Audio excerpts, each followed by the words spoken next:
Hello, hello, hello. Welcome into the blank white void. That is the Genshin Impact loading screen. So, I don't have a lot of time to stream lately, so I haven't been streaming, but 5.6 is out. I know that, what's her name, Escalfalier, the chef lady, is out. Don't know much more about this patch beyond that. I'm told we're getting a new Interlude quest.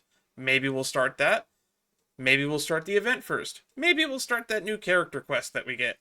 Who knows? I haven't really planned this out. I just wanted to get something recorded. Maybe I'll put it up on the YouTube channel. But first things first, something new here. You might notice that I'm a little bit floaty because I have a green screen now. And I just wanted an excuse to try it out. I'm not sure if it's super well keyed in. I might need to get some better lighting in here because I have like 3 light sources that way over to my right and only 1 light source to my left. So I don't know if it's keyed out super well. And also this green screen is a little bit smaller than I would have liked it to have been. I would have liked it to have been at least a little bit wider personally. And a little bit taller so that I could get a little bit more in frame. You can see me starting to get a little bit out earlier. So I'm a little bit scrunched in here now. And you can't see my arms as much. The Windbloom Festival should be coming up. Thank you, Paimon. Thank you for interrupting me. Mondstadt in a while. Come on, let's go check up on all our old friends. I love Mondstadt. Alright. Oh, wow. Is it really? Have I really been gone long enough to get Stellar Reunion again? I guess so. Anyway, so we got Navia and Escoffier, I think her name is. I'm actually not a fan of her design to me, because honestly, she just looks too similar to Navia to me.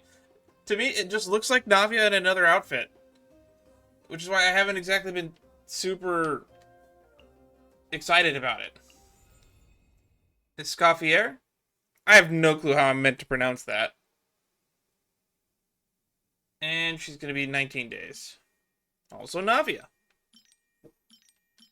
I don't plan to pull for either of them. So, I'm told that we have some new features on Banner. And look at that. I see some new stuff here on the banner. The consolidated probability of obtaining a 5-star exclusive character, including wish guarantees, and capturing radiance is 1.103%. Doesn't tell me the odds of an individual pull, though. Oh, I kind of wish I could move my mouse more. The cost of obtaining a 5-star event exclusive character may vary from $198 to $475.2 if purchased in USD. 5-star event exclusive characters can only be obtained in the specified wish during the specified time periods. View details for more. Let's look at details. Let's see if they've updated this details page to be in line with the FTC guidelines. The FTC guidelines video that I covered on the topic, by the way, I think is still my most disliked video on the channel. So feel free to go jump on that and dislike it if you haven't yet. It just feeds the algorithm and I don't really care. I'll farm the hate. Because I think it's a good thing. Yeah, this new layout seems bad. 50% chance. This does not tell me the odds very well. Details. The Event Wish La Chanson Cherise is now available during the Event Wish. The event exclusive 5-star character Tasteful Excellence Escoffier, as well as 4-star character In the Wake of Wandering Winds, Aoife, Shadow of Night Auroron, and Fantastical Evening Star Layla will have a huge drop rate boost. By how much? Doesn't look like a boost to me. It still says 0.6%. And, triggering, oh, they gave us how triggering radiance works. The base probability of triggering and capturing radiance is 0.018%, including the possibility of triggering and capturing radiance when winning a 5-star character in the event. There's a consolidated probability of 55%. This will probably... So there's like a 0.018% chance that when you lose your first 50-50, you can still capture radiance anyway. That's kind of crazy. Or the and I think every 50-50 after that increases it up until it hits 55. For the event wish, La Chance and Charisse, base probability of winning a 4-star item is 5.1. 4-star character 2.5. Weapon 2.5. Wow, this is super convoluted. And then there's just... They should just put the list here and the percent of getting each item here. Other gachas I've played in the past, it'll just say, like, on this little chart, it'll have a percentage right next to them telling me, hey, this is the odds you'll get this. And that's the way I personally wish that they would lay it out. Oh, well. Let's look at the top-ups. It now tells you how many fates you get per top-up. 0.7 you get 0.7, 70% of a pull per dollar. Is that correct? I guess with the bonus 60 it would be, because 120 would be 0.70%. But after I buy this, it would not be. Did they actually include this for like the, what's it called? Oh, Lisa's in the shop. What about here?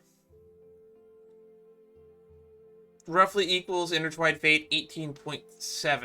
Yeah, they added it here too. That's pretty cool. Oh, we got so much going up here. Treasured all above. That's the new quest. Test run. Paralogue. Ancient Ruins Master. That's a new boss. Paralogism. So that's the new Archon Interlude quest. Ancient Ruins Master Terminal. Oh, it is Dizzy. Well, that's all the new features I really wanted to talk about, so I don't really have much else to say about that. Which means I guess we can just move on to the character story, because I think there's no event that's live yet. I think the event comes out in the next couple days. So let's do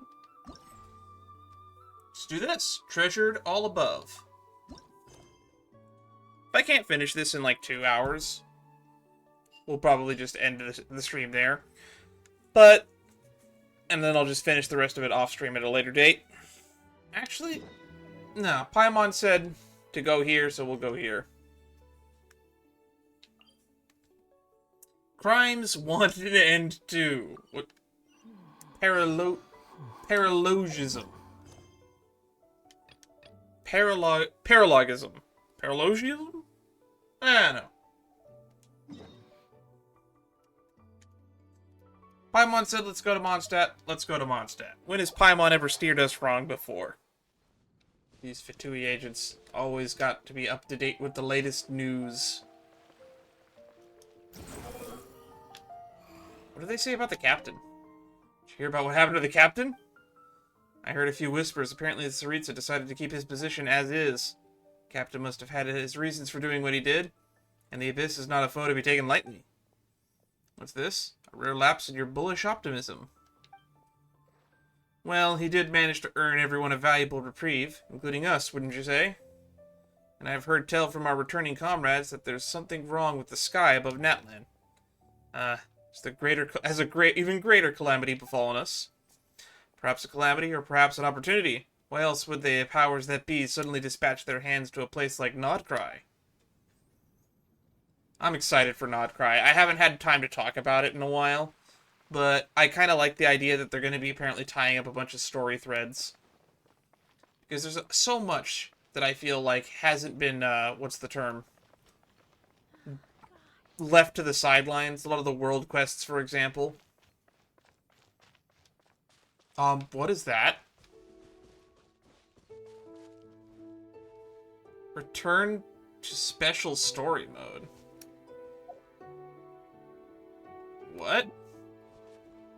Why does it say return to special story mode?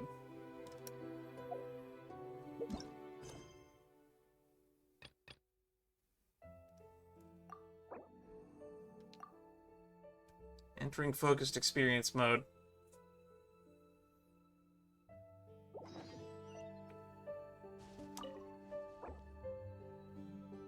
About to enter story mode. Continue. Sure? I'm kind of just thrown for a loop. I'm not used to this thing happening. The prompt enters special story mode. I was dumbfounded for a minute. Oh, because it's going to change Mondstadt to the Wind Bloom. Interesting. Oh, it's beautiful. So is this going to be like a domain? Ooh, maybe this is showing that they can actually implement these events permanently moving forward. Festival season. Or actually, no wait, this commissions, is which Wind Bloom means and it's an interlude. But Have we ever Catherine's had always an looking event out for us, happen so in we an should interlude? still drop by and say hello.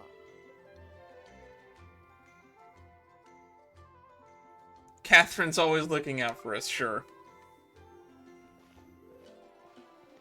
Wait, what color are we?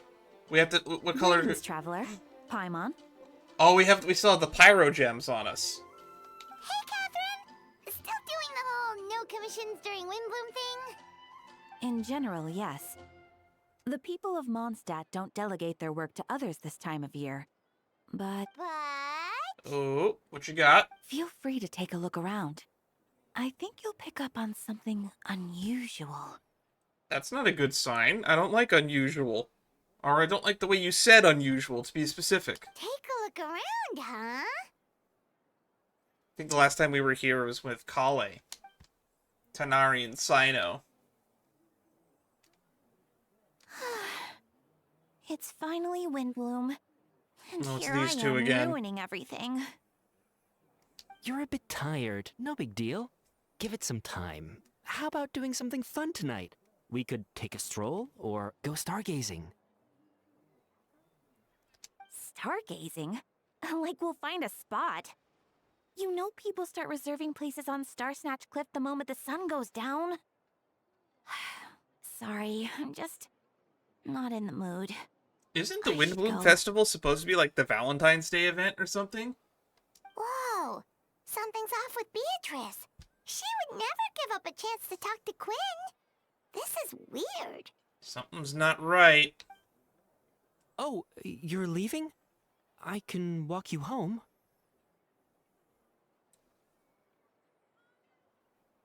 Oh, I think we're dropping a lot of frames all of a sudden.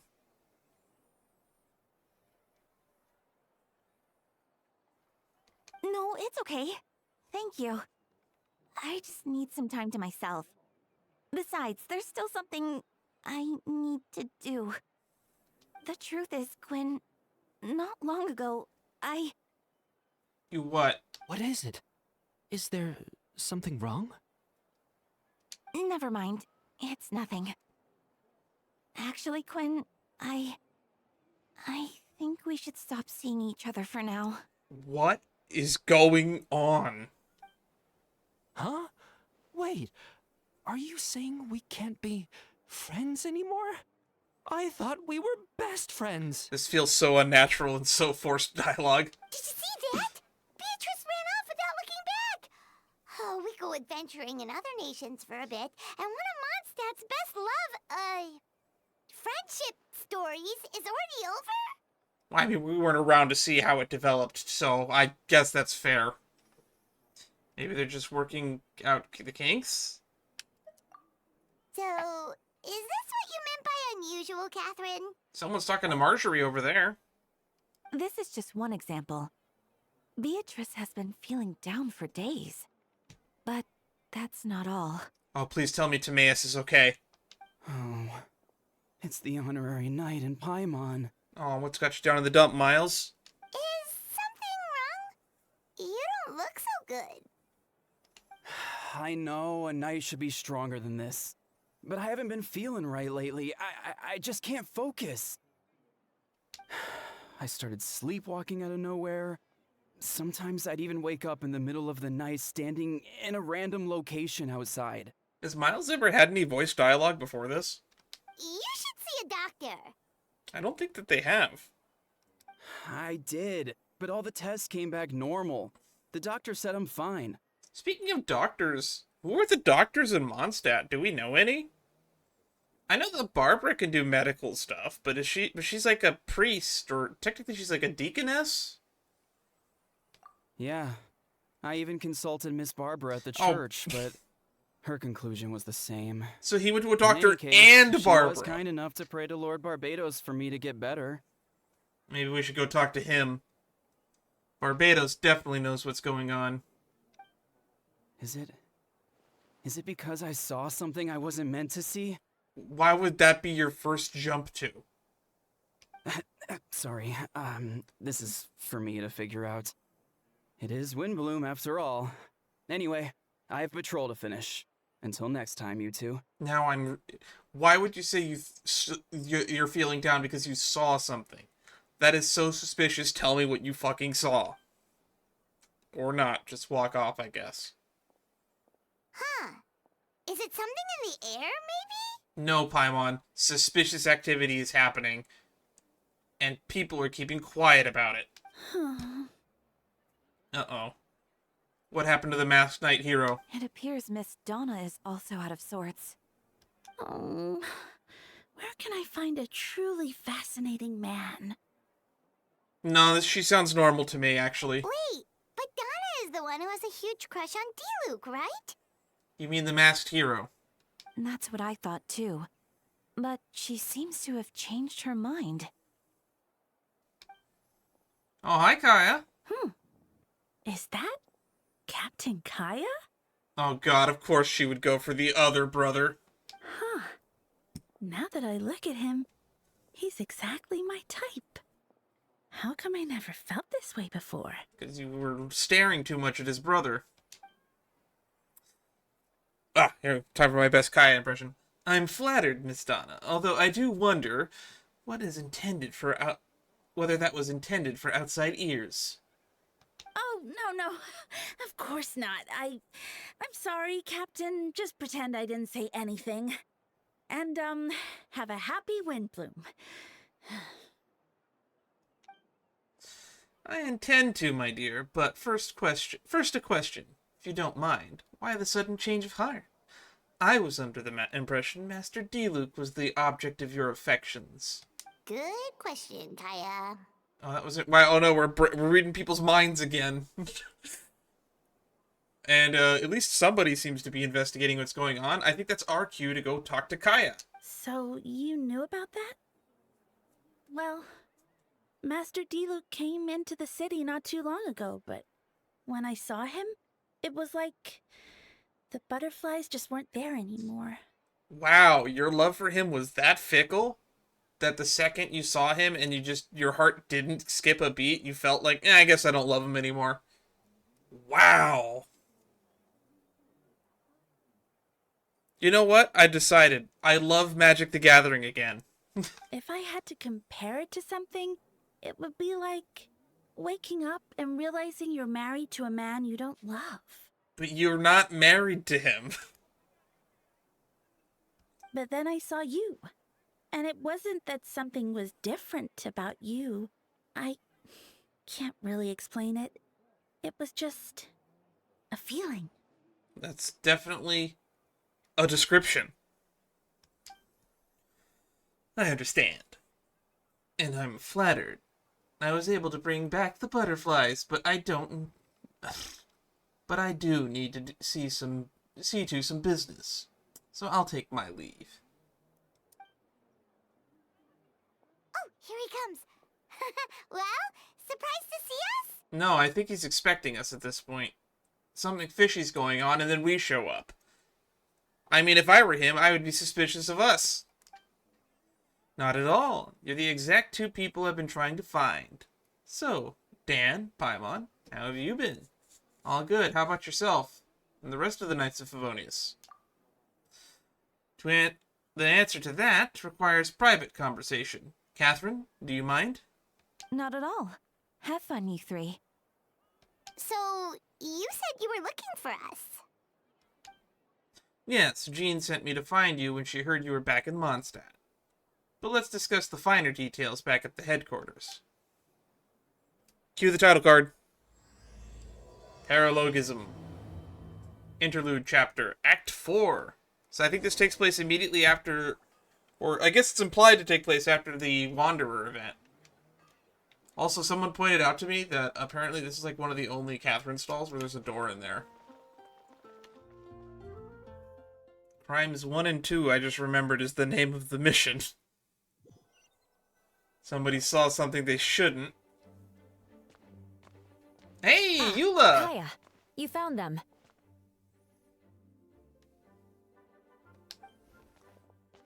Yeah, I managed to track them down. Good. With what's about to happen, it's great to have you in town.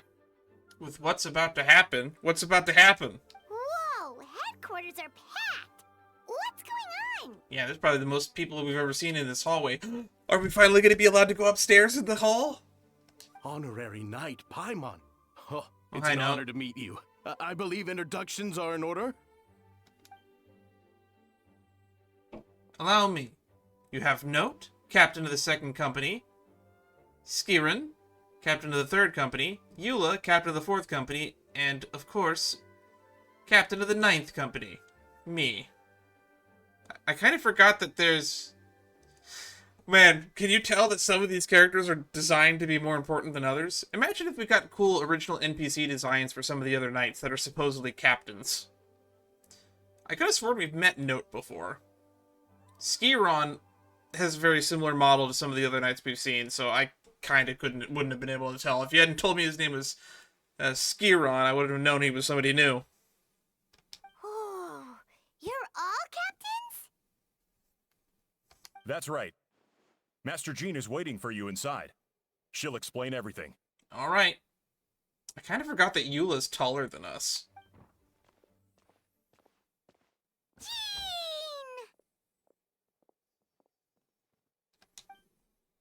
Man, Paimon, thank you for coming. Is everything alright? There's a ton of people outside. Ah yes, that would be the captains. You know a few of them already, but I'm sure there are some new faces. There's been a number of incidents in Mondstadt. In order to wrap up the case, I gathered all the captains of the Knights of Favonius together to hold a trial. A trial? A trial? But this is Mondstadt, not Fontaine. You know what? Until you brought up Fontaine, I kind of forgot that that was their shtick, but I would assume other countries should have their own system of justice. I assume, like, the Speaker Hall does things in Fontaine. We already kind of see how the Shogun runs things with those duels in Inazuma. And I guess, like, the Chising might be able to orchestrate, like, a trial of some kind as well in Liyue. Do the Academia hold... No, they hold debates. But they have a police system with the Mahamatra. They surely have a justice system, too, in the Sumeru, right? I can understand the confusion. We've never participated in one of our trials before. In truth, we haven't had to conduct one in quite some time. Man, must be nice to not have crime. The Knights of Favonius oversee the matters of law and order in Mondstadt. Of course, in the interest of fairness, major cases are tried jointly with the Church. Interesting. We're getting big lore on how stuff operates in Mondstadt. I'm kind of surprised we didn't get this stuff at the beginning. We never actually got really a full-length Archon quest in Mondstadt when you think about it. It was just a prologue, and it was only 3 acts. We hadn't really gotten into the flow of things in Genshin's story at that point. I've gotten so used to, like, 5-act story structure that I kind of forgot that, like, all the way back until, like, everything before Sumeru, like, even in Inazuma, it was still only 3 acts. Liyue was only 3 acts, and Mondstadt was only 3 acts. But anyway, I'm starting to ramble. Let's just get back onto what's on the screen. Under the guidance of Barbados, the Knights uphold a chivalric justice in the spirit of our order, and the Church carries the blessings and goodwill wherever the wind can reach. Oh no, are we gonna get to see the marriage of Ari? Because that's where the wind don't reach. Where the sun don't shine. And today's case requires a joint trial by both parties. Uh-oh. Which means it's a serious one. So, do you need our help? Hold on, the group of people we saw in the corridor just now. There was someone missing. Where's Albedo? Right! He's the captain of the investigation team. But we didn't see him out there. Are there any other captains we know? I'll be honest, I didn't know he was a captain of the investigation team. I've long since forgotten that. Also, isn't, like, Hertha a captain as well? Aren't there a few other captains that walk around? A keen observation. That happens to be exactly why I called you here. In the upcoming trial against Captain Albedo, we will do our utmost to understand the facts of the case and deliver a fair and impartial verdict. Albedo is the one on trial? What did he do? No input, Ether? Jean, it's time. Understood. Dan, Paimon, come with me. No, I wanted to point out that there's a sword in the ceiling that Noelle put there. Wait, is Varka a cap? No, he's the Grandmaster. Ooh, new music. Are we actually going to see up? Are we finally upstairs in the Knights of Favonius? Where is this? Where are we? Are we still in the Knights of Favonius headquarters? Please sit wherever you like. I only ask that you remain calm no matter what you hear. I need to head over there. Don't worry, the trial will be fair. Man, I guess we need it for a jury box. Hey, that guy looks like me a little bit over there. Now that everyone is gathered, let us begin. Ooh, I see a new face over there on the panel. Who's supposed to be in the third seat over there? We got Diluc in the crowd. Was the only other person I recognized. Kaya's over there. Sucrose is over there. Oh, I didn't actually get to pick my seat. We're just over here. Oh, wait, there's Miles and Beatrice.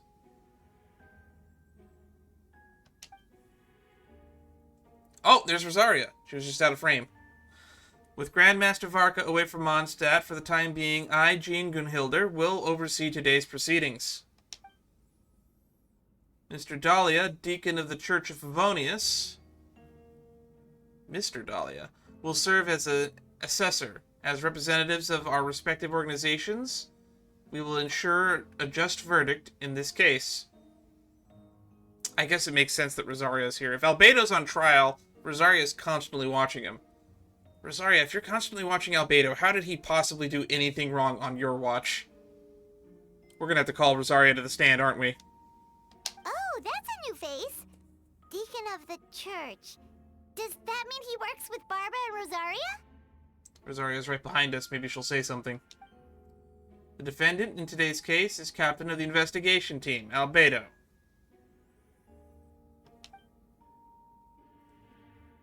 Albedo, what did you do? Certain aspects of this case are classified, and it remains uncertain whether the alleged victims are citizens of Mondstadt. As such, this trial is not open to the public. Why is anyone here? If this trial is not open to the public, why are there random people in the crowd? Okay, 1 second.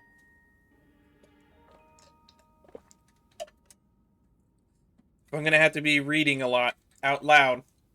I have to make sure I have 40 ounces of water on me. And we might actually break at some point for me to get another 40 ounces of water if I blow through this in a short amount of time. Because I can kill my voice really quickly. Because I like talking. I like talking a lot. Which means I'm going to be saying a lot of words that aren't actually on screen. Like me complaining about the fact that we have what I assume are civilians in the front row here. Like, Diluc has nothing to do with the Knights of Favonius. Why is Diluc here? Also, notably, he's sitting very far away from Kaya. Just a fun little thing I noticed. The identities of the victims are still unknown. Strange. If guilt is established in this case, all facts will be made public after the final verdict is delivered. Now, Captain of the Logistics Company, Miss Hertha, oh, she is here, will present the charges. The court appoints Mr. Kaya to speak on Mr. Albedo's behalf. Are both parties ready to proceed? Objection! I would like a neutral party to represent the defendant. I would like to call in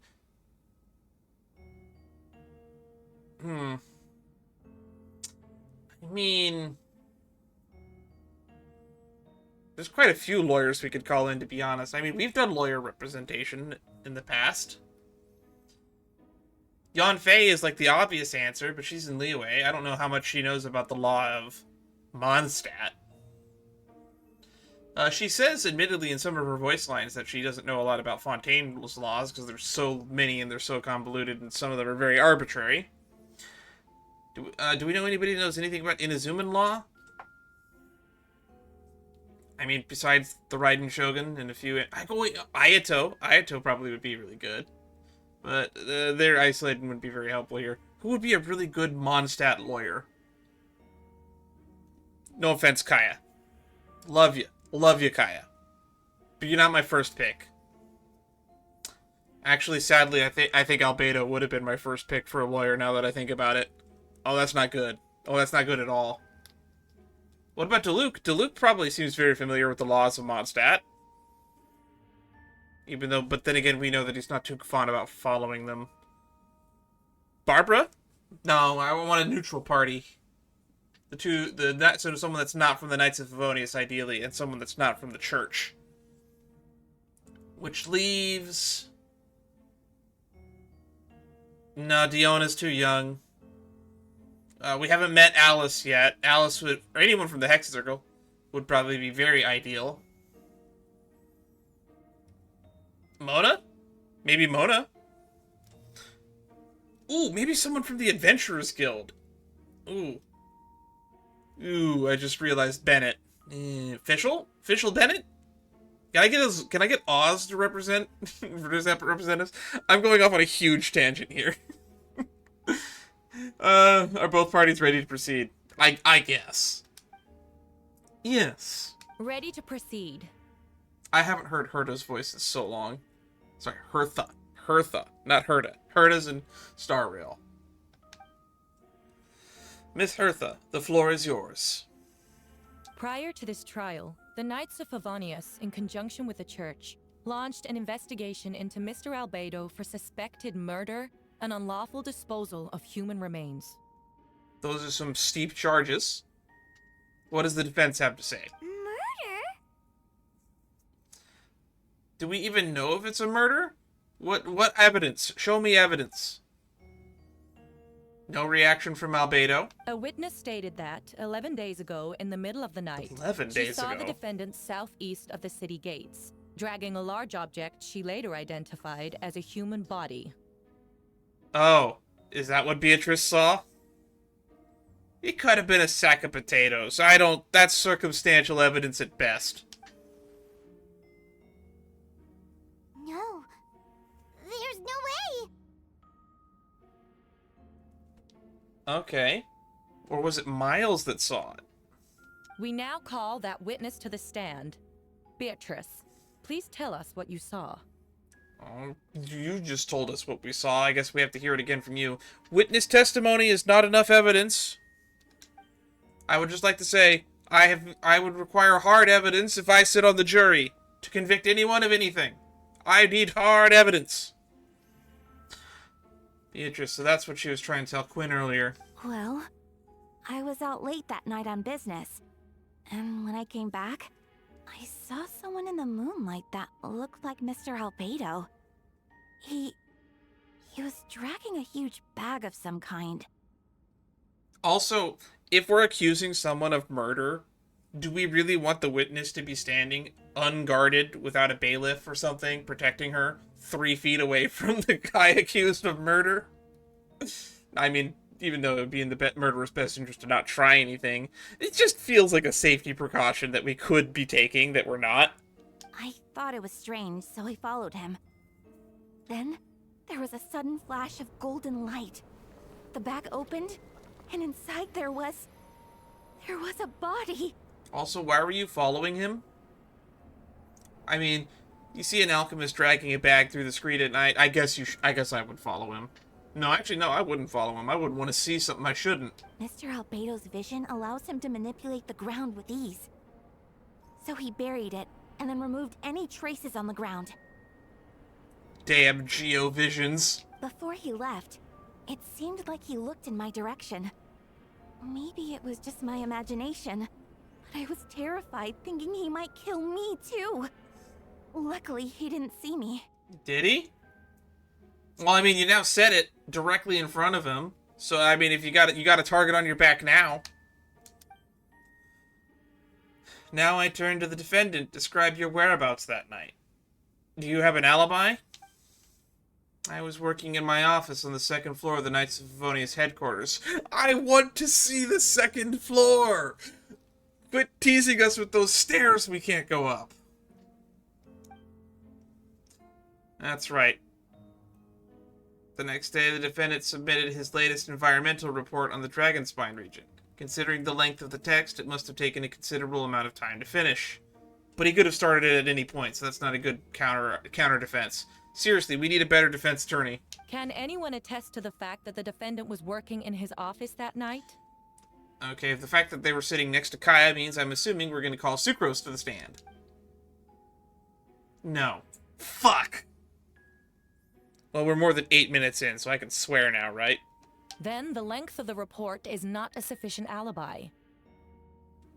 Also, I just looked at the Streamlabs and I noticed that we're already 43 minutes in and we've made 0 progress. This isn't looking good.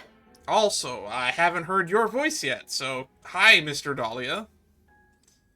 Dahlia is a name that I think 1 or 2 of the characters I have has mentioned in like one of their lores or character voice lines. I guess it's nice that we're finally meeting you, and is that a hydrovision on your back? If a crime did occur as you described, then what about the body?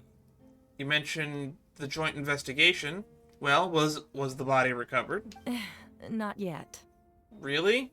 You have a witness. Can't you just have her take you to where she saw him bury something? That feels like easy, hard evidence to get. Just dig it up, dig it up, dig it up. That being said, I don't own a shovel anymore. In other words, you dug up the location Miss Beatrice described and found nothing. You found nothing? You don't find that suspicious? I know what I saw. Well, it's possible that somebody could have moved whatever was there, but at the same time, you could have been under a spell, you could have been hallucinating. Somebody could have used, like, I don't know. I'm at a loss for words. My brain's not really working at firing at all cylinders right now. I'm telling the truth, Miss Hertha, I swear. Also, didn't you say that speaking out would help protect the people of Mondstadt? Otherwise, I'd never put myself out here like this. Good for you, Beatrice. You're doing the right thing. Besides, the investigation wasn't fruitless. A single man's shoe and a torn piece of fabric were found in the bushes near the crime scene. That feels circumstantial at best. Can you confirm who the shoe belongs to? The same location the witness described. If no crime occurred, then is all this just a coincidence? Miles wants to say something. And yet no victim has been identified, correct? It's true. No one has been reported missing. However, Miss Beatrice harbors no ill will toward the defendant. Her testimony clearly points to a crime, and she has no reason to lie. True, but I see no evidence. Or no evidence that would stick. Does the defendant wish to say anything in response? Albedo, you say nothing. Just keep your mouth shut and I can get you off here. You may believe otherwise, Miss Hertha, but I did not kill a single person. Okay, fine. I feel like there's a but coming. As a knight and captain of the investigation team, I have a duty to protect Mondstadt and its people. You accuse me of murder. There's no body or motive. Well, that's a good point. Yeah, I didn't even mention the fact that there's no motive. So we got no evidence, we got no motive, and we have no evidence, we have no motive, and no alibi. That's like 3 for 3 on nothing. This feels like a bunk case. This feels like a cold case. We just opened investigation, and it already feels like a cold case. Eh. The defendant raises an important point. Motive. Yet, I must be frank, not all murders are premeditated. Spontaneous conflict can also have unforeseen consequences. Spontaneous conflict would be a motive, though. That being said, even randomness can be a motive in some cases. Nevertheless, I don't intend to prosecute this case on circumstantial evidence alone. Which brings me to the second charge against Mr. Albedo. Second charge. That was that was murder and disposal of a body? Second charge? Please proceed. 7 days ago, at dawn, So this a would have been witness 4 saw days the later. defendant dispose of the body of an adult male in the area between Dragonspine and Dawn Winery. A second one? Oh, this must be Miles. I now call the second witness to the stand. Wait, that's... Miles. Diluc Ragenvinder? Uh-oh. Oh, Miles is going to be a third witness. Oh, no. Please tell the court what you saw. Around 3:40 in the morning, I saw Mr. Albedo dispose of a body beneath a cliff. It was dark, but he used the power of Geo to illuminate his surroundings. From what I could tell, it looked like the body of an adult male, tall and thin, but I couldn't make out the age. He buried the body underneath the cliff and smoothed out the ground to remove any traces. We now have accounts from two separate witnesses that describe the same modus operandi. Would you call that a coincidence? I've always thought it was pronounced operandi. Did you find a body in this location? Is my only counter-argument. I would only inquire as to what Mr. Diluc was doing at the same area so early in the morning. Not the most opportune time for a stroll. Ooh, so we're going to try to discredit the witness. Good idea, Kaya. Is there such a thing? Dawn Winery is my home. It's not unusual for me to take walks in the area. I just happen to be in the right place at the right time. That is all. Master Diluc is a well-respected figure in Mondstadt. I see no reason for him to frame Mr. Albedo, yet the question remains. Where are the bodies? Before you suggest a lack of evidence, Mr. Kaya, you should know. After the defendant left that morning, the witness found this where the body was buried. That's a box, not a body. And this is what looks like a teeth and femur of a human. Now it does beg the question, if the burial was fresh, why is this all that remains of the body? But I suppose Mr. Albedo is the only one who can answer that. Chemia. They're gonna say chemia, or alchemy. Careful now, Master Diluc. I do believe I hear a presumption of guilt in there somewhere. That's right, no presumptions of guilt. These remains Then suggest again, an I don't know if accelerated American rate of laws apply here. decomposition. Considering the defendant's profession, there's reason to suspect that alchemy is at play here. Damn. I'll tell you this much. I'm getting a lot more respect for Hertha. They're really giving her a showcase in this trial. Both witnesses saw golden light, a known byproduct of alchemy. That's how the defendant destroyed the bodies. The light also explains how the witnesses were able to get a clear view of the events in the dark. If the alchemy was truly being used to destroy the bodies, then why bury them, would be my counter-argument. So that's your angle. Alchemy. Alchemy. A logical assessment. But we have a witness of our own. The afternoon before the alleged second murder, Mr. Albedo had a lengthy intellectual exchange with his student, Sucrose. The two were in the library until the next morning. Why did the discussion last so long? Oh, I can think of a number of reasons. Miss Sucrose was presenting the results of her research. She noticed some flaws in data and insisted on reviewing her calculations until the next morning, with Mr. Albedo present. Is this one person is not enough to establish an alibi. Somebody else would have had to see them there.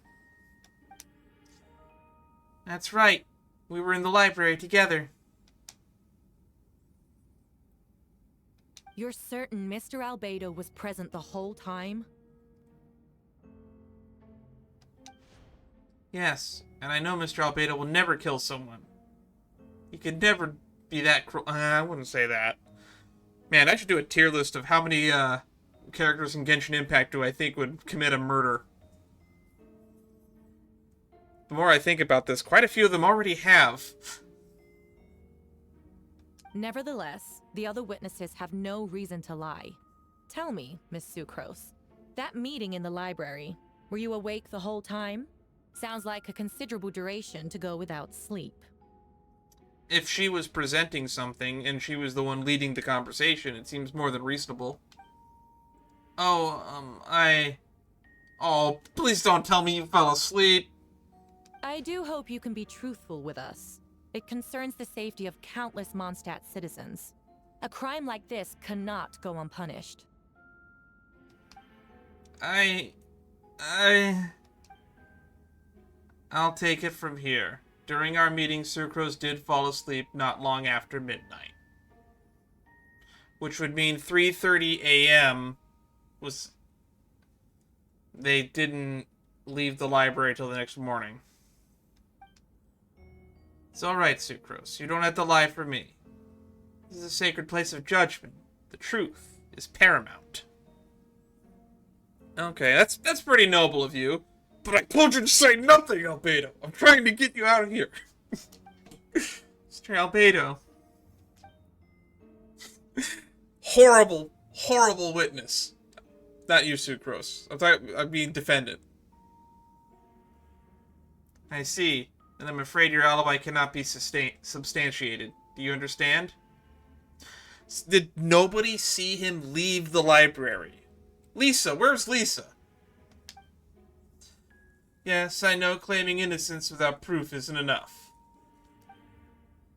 But the prosecution's argument has its own holes. There's been no mention of a motive, or what exact method could reduce a human body to those remains.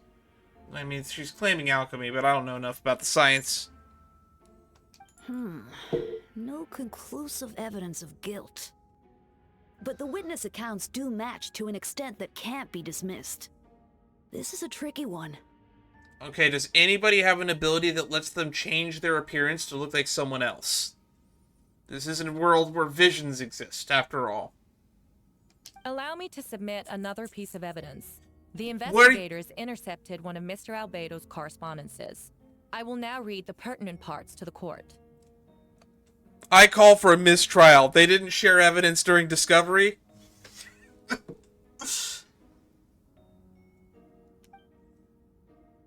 Alright. A correspondence. Oh no, that envelope does look like it belongs to Mr. Albedo. Hang on. The investigators intercepted one of Albedo's correspondences. So they stole his mail. How does this... You stole and opened his mail. How does this... But how did we get evidence this way? Illegal obtaining of evidence. I would like to see this stricken from the record, please. Illegal obtaining of evidence. And they didn't share it via discovery. I call for a mistrial. I have never abandoned the subject of human research. In fact, delving deeper into Dragonspine has led me to realize that the concept of life could be further expanded and transformed into that of birth. Okay, sounds like he's making life. Cool. Who was he writing to? The mystery of human birth is often linked to death. Uh-oh. As such, death is the most suitable material for the creation of new life. To that end, we must engage in a process of putrefaction and refinement. Putrefaction. That's like decomposition, right? Putrefaction and refinement. Is that in reference to an alchemical process? I would assume. The letter continues. It keeps going? Experimental trials have been carried out in the northwestern part of Dragonspine, in the area southeast of Mondstadt's main gate. The data is as expected. That's, where Beatrice saw him, isn't it? Just as you endeavored to do, I too shall take up the path of creation and break through current limitations to reach a new realm of living beings. I don't like the sound of that. It's devastating to my case. But it doesn't really... It's still circumstantial evidence. We could mumbo-jumbo words our way through this, and it does corroborate Beatrice's, what Beatrice saw. But I don't consider it's hard... I don't think it's enough evidence. I trust the investigators have confirmed this to be the defendant's handwriting, and that the letter makes more than a passing mention of putrefaction and refinement. Correct. Not to mention, the locations indicated in the letter match both crime scenes. Oh, What more God. can we trust than the defendant's own words? Who was the letter to? Because that's a key witness.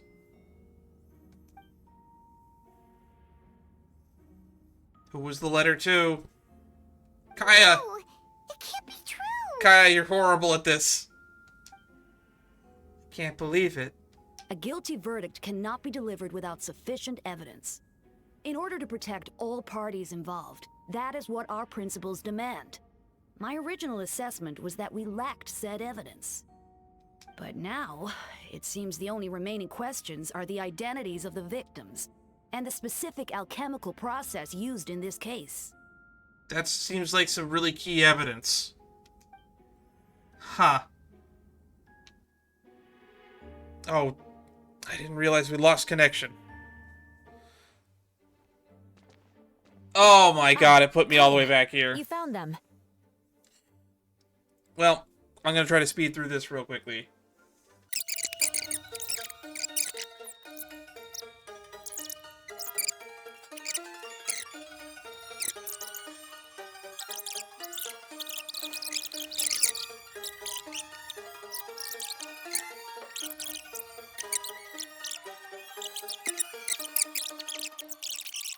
Alright, I think we're pretty much where we left off. Roughly.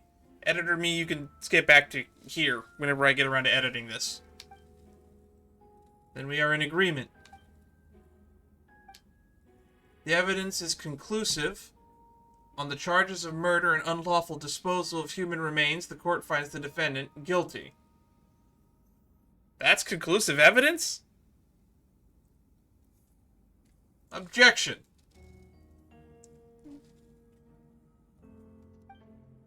I call for a mistrial. People in attendance appear shocked. No one can believe a kind and well-mannered person like Albedo would commit such a crime. Jean stipulates that those unsatisfied with the verdict will have time to submit an objection or appeal, but most appear hopeless at this moment. I would like to have submitted an objection. This feels like a sham. This trial is a show.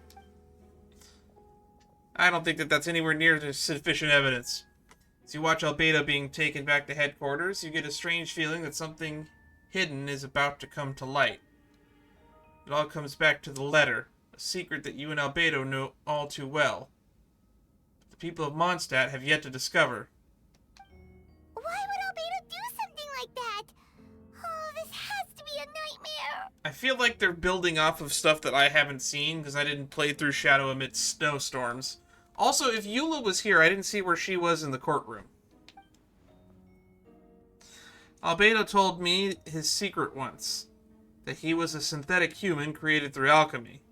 Could that have something to do with this case? It seems to have everything to do with this case. I'm starting to think that Rhindaughter was who he was writing to in the letter. But what? Following in Rhindaughter's footsteps just because he's an alchemical creation? That would only make him more suspicious. Well, this took a turn for the worse. Hey, it's the person I wanted to talk to. Rosaria! Oh, when did you get here? No, better question is, where did Eula go? Because I did not see her in the stands. I've been here the whole time. What are you, Sam Reich? Sam Reich? I happen to have a message to pass along. For us. Yes, you're needed at Starsnatch Cliff. He's waiting for you there. Who is key. Albedo? You'll know when you get there. Go on now. Time is like the wind. It waits for no one. Oh, that's right. Rosaria's drinking buddy. Finally, the other person we wanted to talk to. Oh, and we're gonna go straight there. Recollections. The current story seems to be related to your past adventures. Would you like to quickly go over those experiences? Yes, please. Shadow Amidst Snowstorms review. Of course it is tying into this. I didn't get to play through this because they didn't make it available. Oh, that's so mean. Well, let's see what happened here, because I actually have not really seen any footage of it, nor have I read too much about it. Shadow Amidst Snowstorms review. You and Paimon went to Dragonspine to ask Albedo, who was conducting research there. Some questions about alchemy, only to encounter a series of strange events. Strange soft noises echoing through the mountains that could not be traced. The ransacking and theft of alchemical notes at the campsite. Albedo disappearing after a chat outside the cave, having no memory of the incident. At the same time, Eula encountered Albedo elsewhere on the mountain, attempting to lead a child away. And he attacked Eula upon being discovered. You were able to confirm that the presence of a mysterious figure impersonating Albedo a running battle ensued. Ambushing and being ambushed, hunting and being hunted. In the end, Albedo eliminated the giant mutant Whopper Flower, posing as him. Yet there were still more than 2 people wearing that face on the mountain. Alright, Star Snatch Cliff. It's such a ways to go. Why couldn't we meet anywhere else? Why couldn't we meet at, like, Windrise? Oh, I walked right past him. I don't think I've ever seen this spot. With all these pink flowers. Ah, Dan, Paimon, I could hear your arrival upon the wind. Were you looking for me? Yeah, like an hour ago. Venti, did you send us that message? No, I did. What? Now I'm even more confused. Whoa, where did you come from? Wait, Venti, do you know this guy? His name is, Dahlia. Dahlia? Oh. Dahlia. What is his name again? Dahlia, Paimon. Didn't think I was that unmemorable. I'm Dahlia, Deacon of the Church of Favonius, and Herald of the Animo Archon Barbados. The pieces on the Not gonna crown forget kind next of look time, like right? cat ears.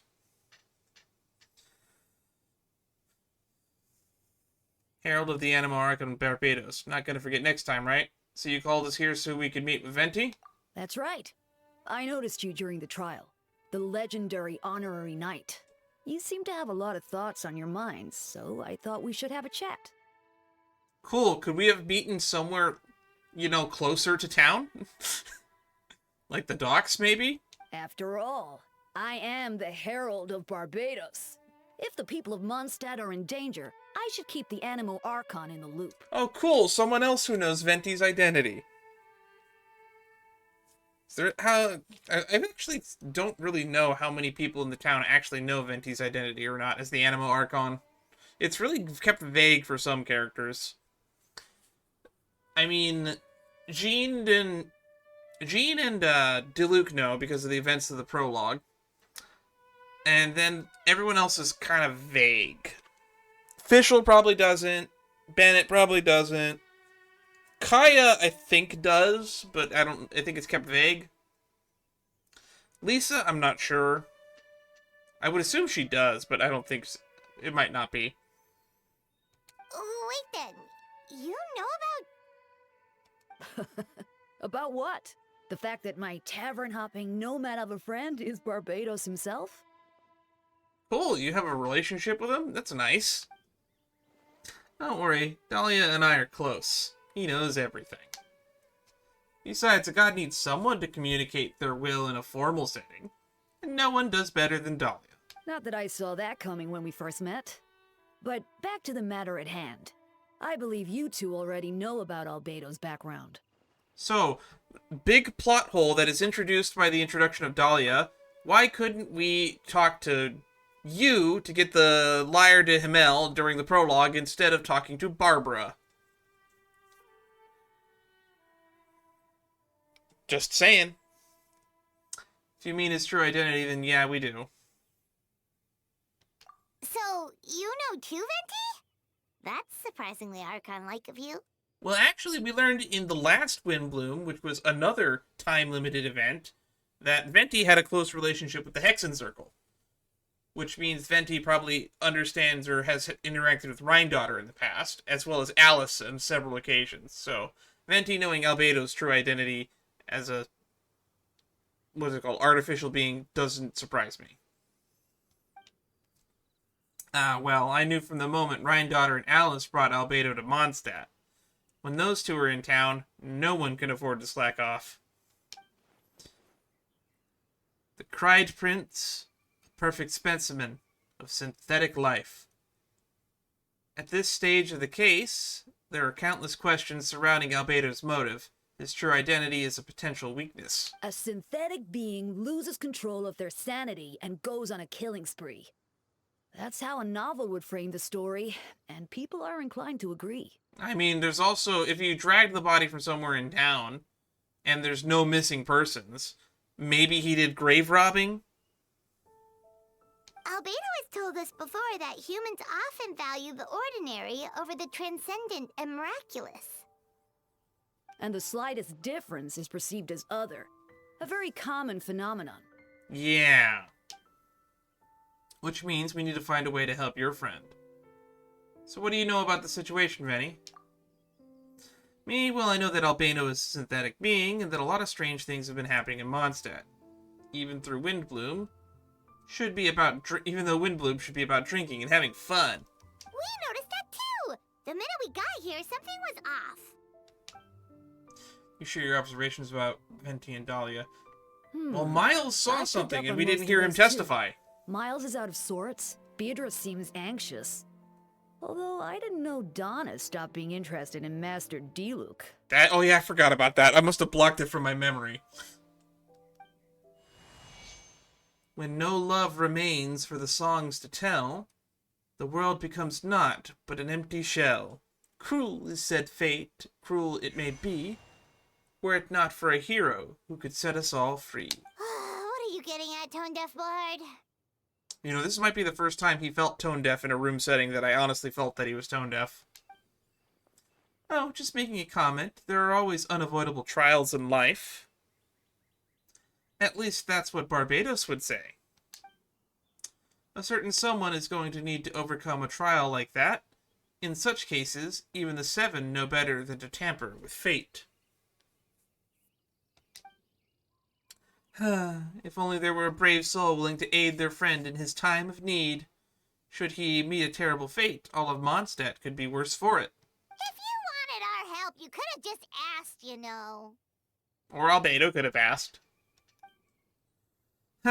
Well, if Albedo wasn't the center of this case, protecting Mondstadt is part of being an honorary knight, right? You still have to help, of course. You still have help, of course. Which is why I prepared a little surprise. Behold! A bomb! I was not expecting that. Don't worry, I removed the fuse. That doesn't make it less explosive. It's not going to explode. Say hello to the Dodo communication device. You couldn't make a communication device out of literally anything else. So, this thing belongs to you now? We're old pals. Don't you think she'd care if I borrowed it for a few days?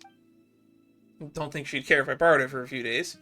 Anyway, this invention, with a little help from a trick of mine, will allow you to keep in touch. Just take it out, and we can chat. We'll do our best to uncover the truth. That's all I ask. No matter what comes, you have the wind on your side. That's something that Venti always says, huh? I suppose we're old pals too at this point. Indeed, your companionship is like a breeze that lingers in the air, warm and familiar. In all this time, I've never witnessed Lord Barbados approach anything in a serious manner. Perhaps this time, I'm in for something special. Barbados? Serious? You give him too much credit. Hardly. It's not blind faith, you know. I've always had unwavering belief in the animal Archon. Good for you. Is that so? I wonder what Barbados thinks about that. Perhaps you should pray to him and find out. Good idea. I'll tell him I still haven't deciphered his drunken musings from our 3 trips to the tavern last month. His wisdom is sure to reveal itself in time. You know what? Forget about Barbados. Dahlia, treat me to a drink instead. You won't refuse me, would you? A dear friend like you? Never. I don't buy how long these two have been friends. This feels a little bit forced writing-wise, but that's just a nitpick and a drawback of a game that introduces characters later and later into the series. And it's only going to happen more and more. We're still on Crimes 1 and 2. Oh, hang on. Gotta go to this thingy. I'm gonna have to review this footage, aren't I? I know you all must be shocked, but the evidence is solid. Albedo's situation is good. No, the evidence is anything but solid. They could have come up with better stuff. We have a witness and a letter that might corroborate what a witness, but we have no actual bodies. I still don't believe Albedo would do something like that. Using living people as alchemical test subjects? It's like something out of a novel. I feel like that's the second time I've heard somebody say that. Perhaps it's best for me to remain impartial, but I've worked with Albedo before. He's an alchemist, not a sadist.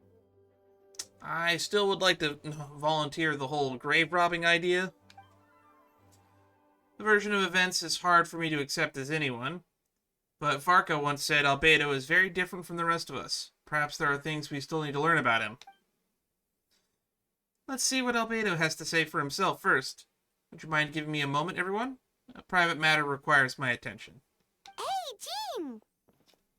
Oh, well, we're just gonna barge right in here in the middle of a meeting, I guess. Dan, Paimon, perfect timing. Kaya has a favor to ask. Like Jean said after the verdict, we have time to submit an appeal, and I will do my utmost to convince Albedo to accept. He's been acting strange and I can't read him for the life of me. But I need you two to start investigating the case. Investigate the case? Yes, it's also time for you to get involved. Do you want us to join the joint investigation? Are you sure? We're experienced at this. No, we'd like you to launch an investigation on your own. I'll continue working on his defense in the meantime. If you find anything that might help us in the case, please let me know. I know it's against the spirit of the season to task you with this, but Albedo is a trusted member of our ranks. We owe him the benefit of the doubt. I'll look into the case on my own. I know you'll get to the bottom of this, Dan. You've never failed us in our time of need. But what if the accusations turn out to be true? Then he gets justice? And you'll have done Mondstadt a great service all the same. I'm expecting a retrial. Until then, you're welcome to have a look around Albedo's office on the second... Yes! We get to go to the second floor!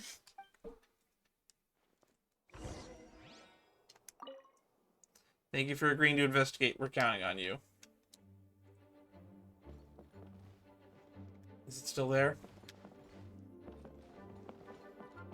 No, they removed the sword from the ceiling.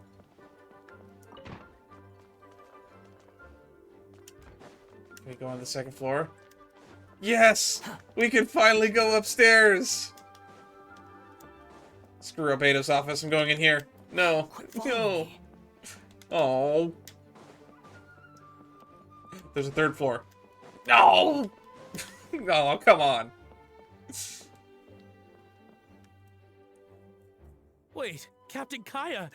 Surely I can't just...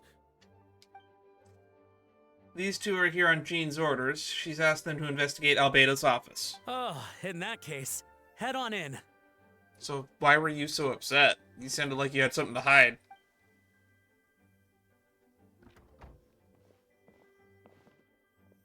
So this is Albedo's office. Pretty much exactly how Paimon pictured it. Kind of looks like the alchemy lab you can set up in the teapot. Alright. I have some work of my own. So I'll leave you to it. Good luck, you two. Right back at ya. I'm gonna need some water. Since you have Master Jean's permission, you're free to investigate the office anytime.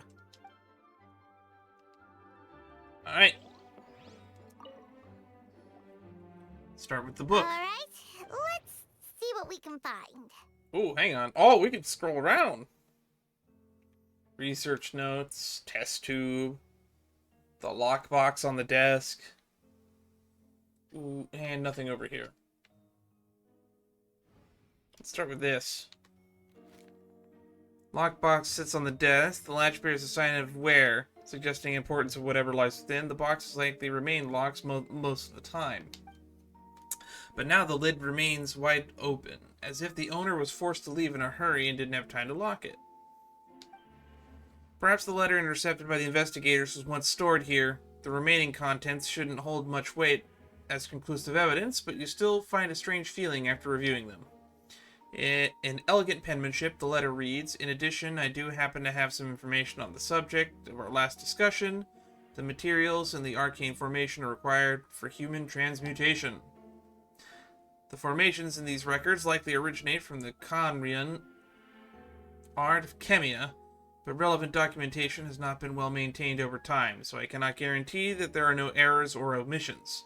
As thanks for your past assistance, I have enclosed the records with this letter. But that does mean I support your pursuit of this research, ethics aside. I'm not convinced it's even possible to create a human whose existence is identical to our own. The idea that the dynamic of a creator and creation could exist within the same species is cause for concern. Even with a talent like yours, I must urge you to proceed with caution. The signature belongs to an unfamiliar name, one that also appears on the alchemy book nearby. You skim the preface and learn the author is an old and accomplished alchemist. Okay, so that's who he's been conversing with. So it's somebody that we haven't met. The person is likely a friend from Albedo's academic circle, someone who owed Albedo a favor, but also urged him to refrain from conducting dangerous research. Human transmutation? Is We're getting Albedo Full Metal seriously Alchemist looking vibes into now. that? Ooh, Paimon doesn't want to think about that. Sounds like he's trying to make humans. He's trying to create birth. Doesn't look good, but this letter can't directly prove that Albedo did anything. Besides, a technique like that must be too dangerous to share with the public, right? That's why it wasn't brought up during the trial. This feels like half of the letter that we were supposed to get in the trial. Okay, they obviously want us to check this book out. Stack of books on the desk, mostly relating to alchemy, environmental science, and life science. Some of the pages have been marked with alchemical symbols, and others have S-shaped triangular signals drawn on them. Any potential meaning is unclear. Wow, these books are so fancy. Albedo must have gone to great lengths to get them. Alright. That gave us nothing. Test tube. It's a test tube on the shelf with some black powder residue at the bottom. Next to it lies a neatly written note. Chalk. The next stage after soil, but the current available materials are insufficient to construct a stable structure. Nope, no idea what that means. Not sure if it's too hard for Paimon or too hard for anyone outside this line of work.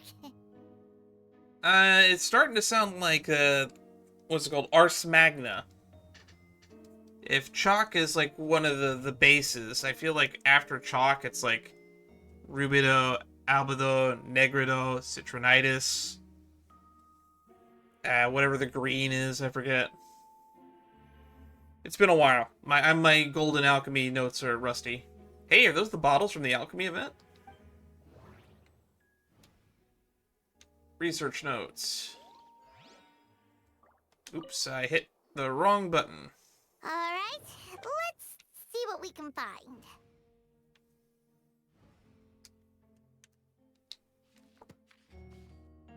Albedo's notes lie on the table. They resemble ones you've seen before, but the contents are different this time.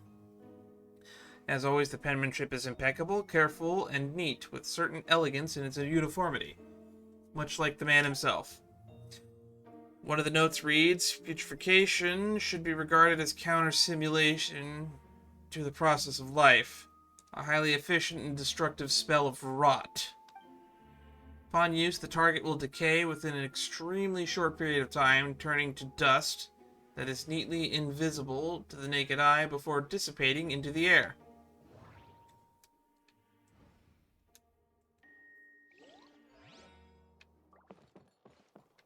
That's everything on the desk.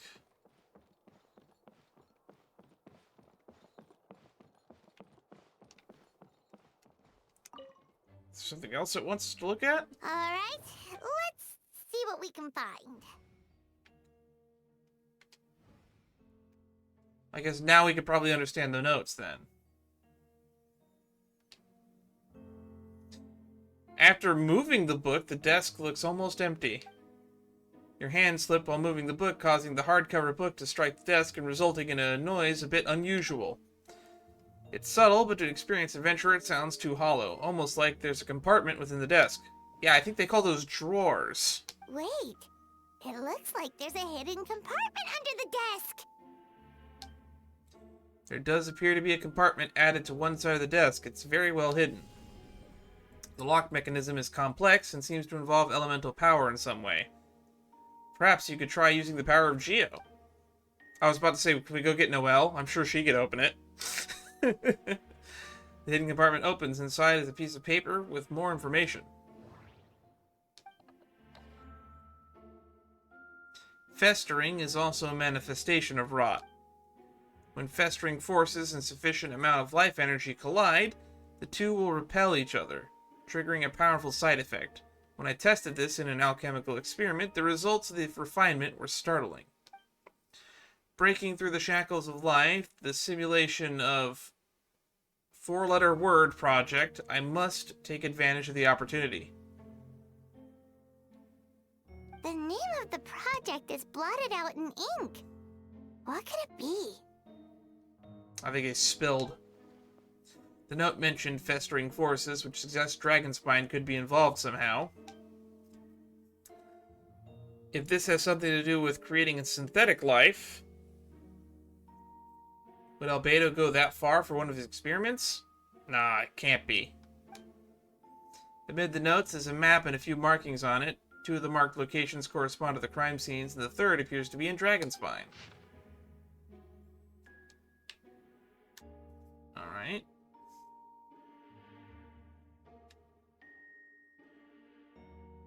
Man, what is Beatrice doing over there? Where is that in Dragonspine? I can see like a Fatui camp. It's a hard pill to swallow, but the results of the joint investigation are correct. There could be a body hidden at that last location, or at the very least, what remains of one. Huh. What does this mean? Oh, do you think something might also be buried at the last location? Or leaving some traces of alchemy. Could be worth looking into. Alright, that seems to be it for this place. We should go tell Jean what we found. Oh, we're going straight there? Is she gone? Dodo, Dodo, Dodo, go! I forgot we had this thing. Oh, Vent is calling. Let's answer. How's the investigation going? Find anything? Oh, we found stuff alright. Stuff that only makes Albedo look even more suspicious. I see, so Albedo's researching something that doesn't help his case, huh? Alright. Not promising. We should be grateful Albedo's true identity remains hidden. If it gets out that he's one of Rhindaughter's creations, there'll be no separating him from her past. As we both know, Rhindaughter's approach to alchemy and ethics was pure madness.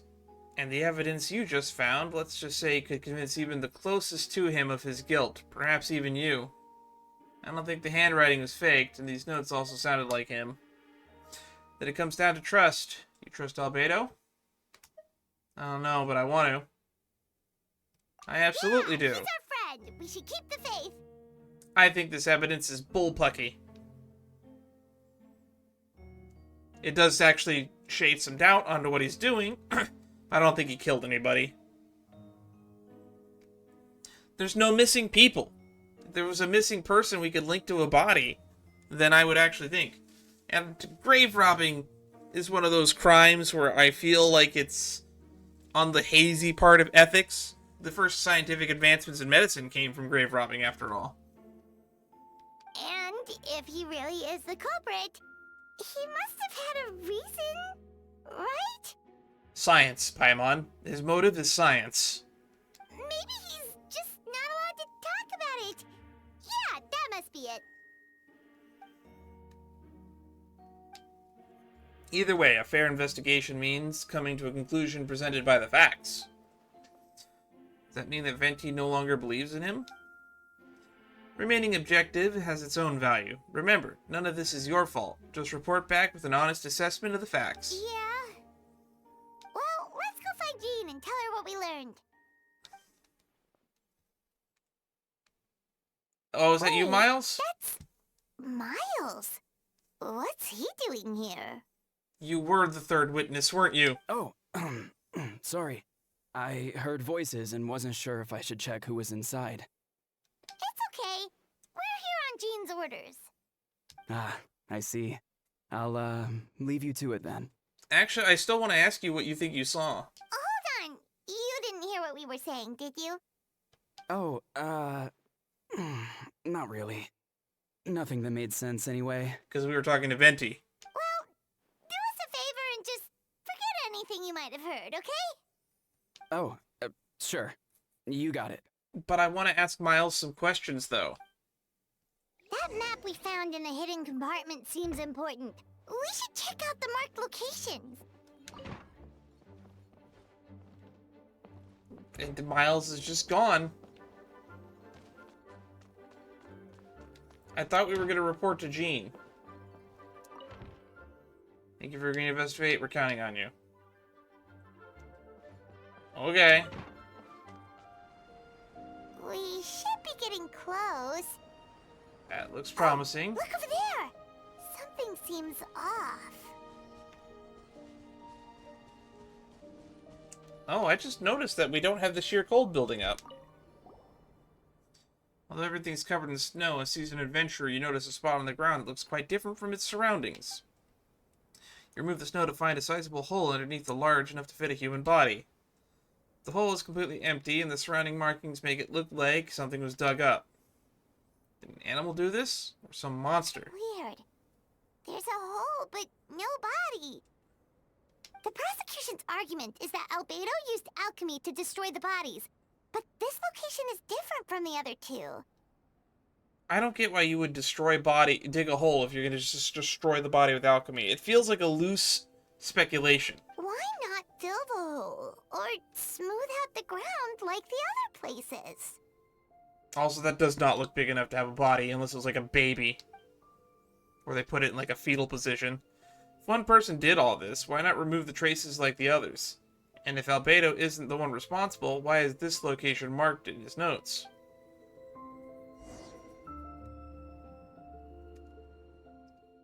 Well, we return with doubts swirling in our minds, I guess.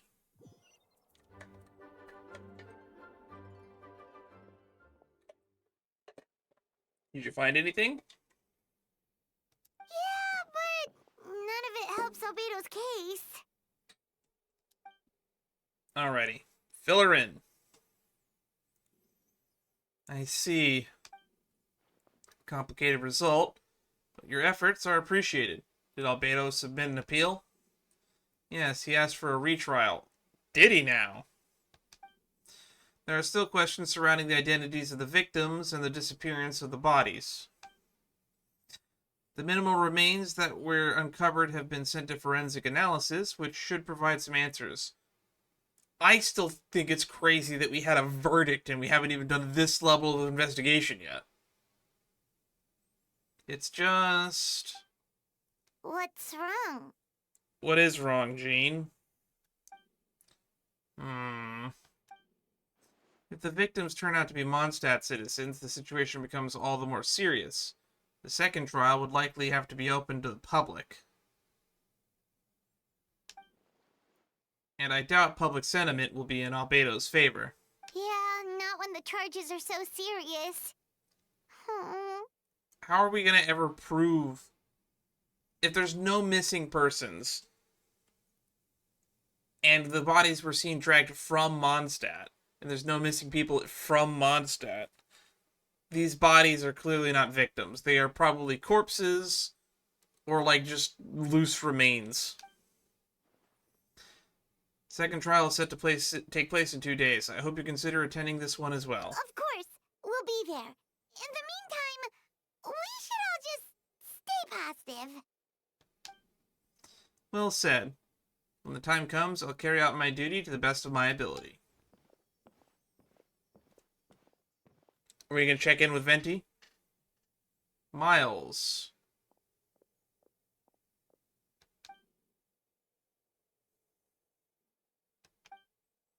Miles saw something. Miles has been nothing but suspicious. Wait until 2 days later. We should meet up with Jean. It's about time for the second trial. When are we getting to go into this room? I want to see Clee in solitary confinement. Hi, you two. Let me know when you're ready and we'll head out. Alright. Alright, follow me. Where are these trials held?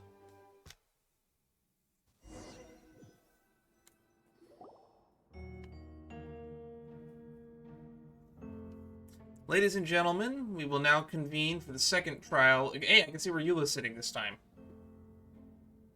Second trial against Mr. Albedo. I, Jean Gunhilder, will once again oversee the proceedings.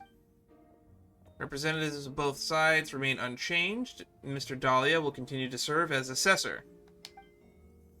Ms. Hertha represents the prosecution, and Mr. Kaya speaks on behalf of the defense. The defendant in this case is Mr. Albedo, captain of the investigation team. With that, I now bring this trial to order.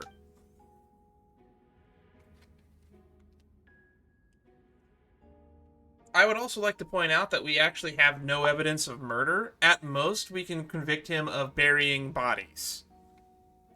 Which someone else could have killed them, given them to him. There's so many other ways this could have played out. Ms. Hertha, have the investigators made any new discoveries? Yes.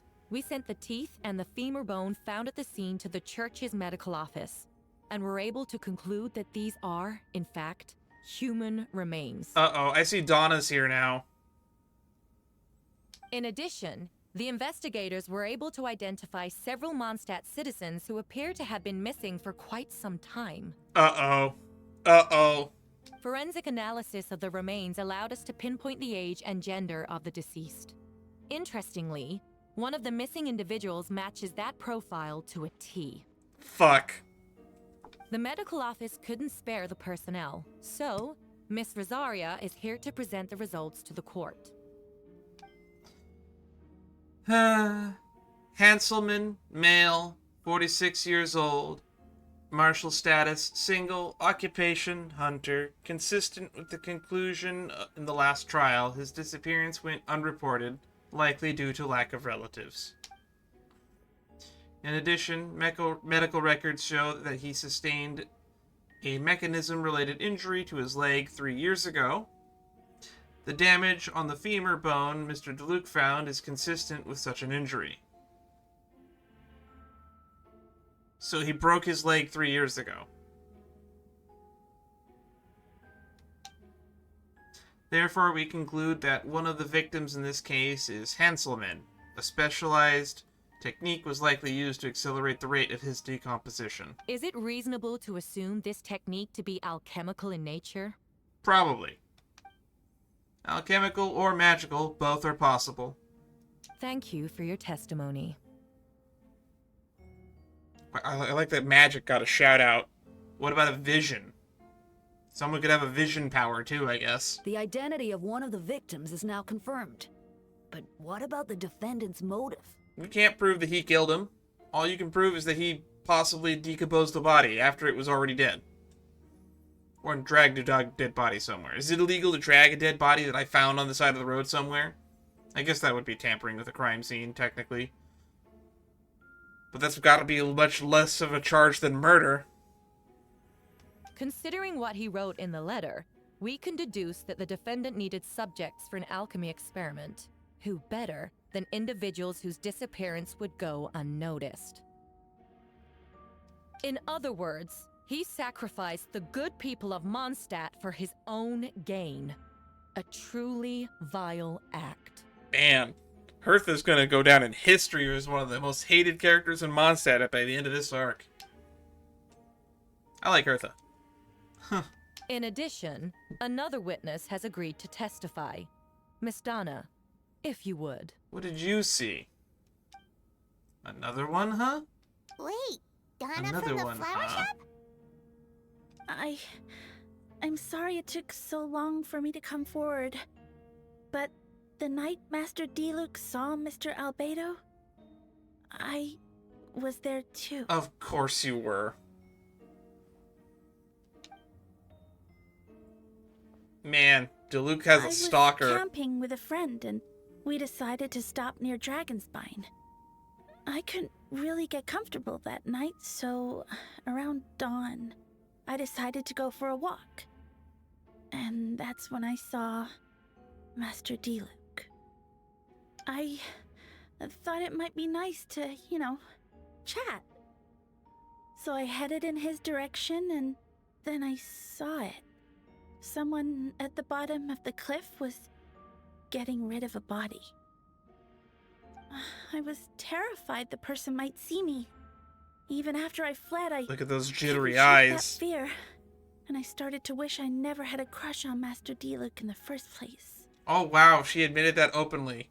Then again, I guess it was pretty well known. If I hadn't wanted to talk to him, I would never have been in that situation. Well, I didn't want to come forward because I was scared. But Miss Hertha convinced me it was the right thing to do. I'm sorry it took me so long. And this is what it took to shake her faith in her feelings of love? What a fickle person you are. I see. Just stepping forward is brave enough, Miss Donna. I don't think you needed to say that, Diluc. The court thanks you for your courage and commitment to justice. Yes. Thank you. The two witnesses corroborate the same sequence of events. That just leaves the question of how the defendant disposed of the bodies. I believe the answer lies in the alchemical technique mentioned in the letter. The defendant is the most accomplished alchemist in Mondstadt. He has the skill, no question. Man, they just threw Timaeus under the bus right there, didn't they? A special investigator also uncovered some relevant evidence to that subject. I will now present it to the chorus. Wait, does she mean... Us.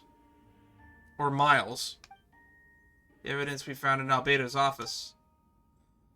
Following are pieces of evidence uncovered in Mr. Albedo's office, the most important of which is this map. The hand-drawn map. I forgot that he drew it. It's a good map. This map was found with the defendant's notes. The markings correspond with the description in the letter and the locations of the crime scenes. Does this map belong to you? It does. Yes. Were you the one that marked these locations? Yes. You realize that's basically an admission of guilt, don't you? The evidence against you is nearly insurmountable. Not really. We still have no evidence of murder, in my eyes. We have evidence of possibly disposing of bodies and nothing else. No! That's right, Sucrose, don't give up yet. This trial ain't a lost cause yet. Tanuki. Where's a Tanuki when you need one? Tanuki impersonating Albedo. Leave every option available. Everyone. Since you uncovered that compartment, I might as well expound on the matter. We have witnesses and physical evidence. What could you possibly say in your defense? Well, I always have. I never killed a single person. You have some nerve. Saying that when the evidence is stacked against you? There is still no evidence of murder, Hertha. Miss Hertha, you've presented a meticulous and convincing case. I'll give you that. But I will not admit to something I didn't do. So, what? You're just going to bombard the court with excuses? Is he going to actually say the thing that I've been saying for a while? That there's like no evidence of murder, only evidence that he was at a location where bodies were dissolved. That's a rather dismissive way to refer to an innocent man speaking in his own defense. Besides, I'm not making excuses. I'm exercising patience. That won't make the charges against you disappear, Mr. Albedo. I don't know. He might live 500 years. Perhaps not, but patience comes with its own reward. It's easy for things to remain buried in snow until someone comes along and brushes it away. Albedo seems serious but unfazed. Does that mean he really didn't do anything untoward? You mentioned brushing off snow. That's supposed to be a hint? If it was a hint, then it must have something to do with Dragonspine. Which reminds me, one of the locations marked on the map was found in Dragonspine, wasn't it? You were the one that uncovered the notes, right? Then I'm assuming you visited the third location marked on the map as well. Yes. Can you tell us what you found? A hole with nothing in it.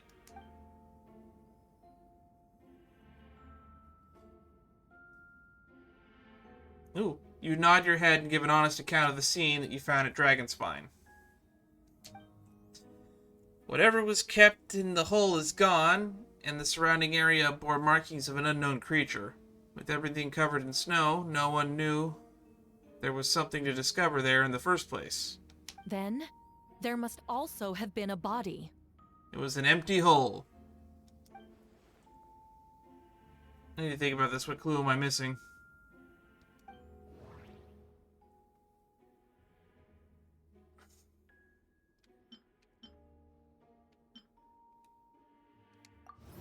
The third marked location is in Dragonspine. We only knew about it because we found the map hidden in the hidden compartment. During our investigation, Paimon and I discovered a hole beneath the snow, big enough to hide a human body. There was also claw marks around the outside. There was no body or any remains whatsoever.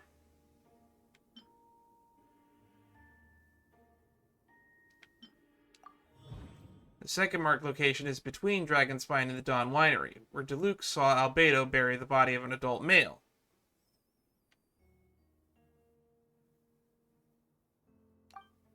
Diluc described nearly the same events as Beatrice. There's no reason for them to collude against Albedo.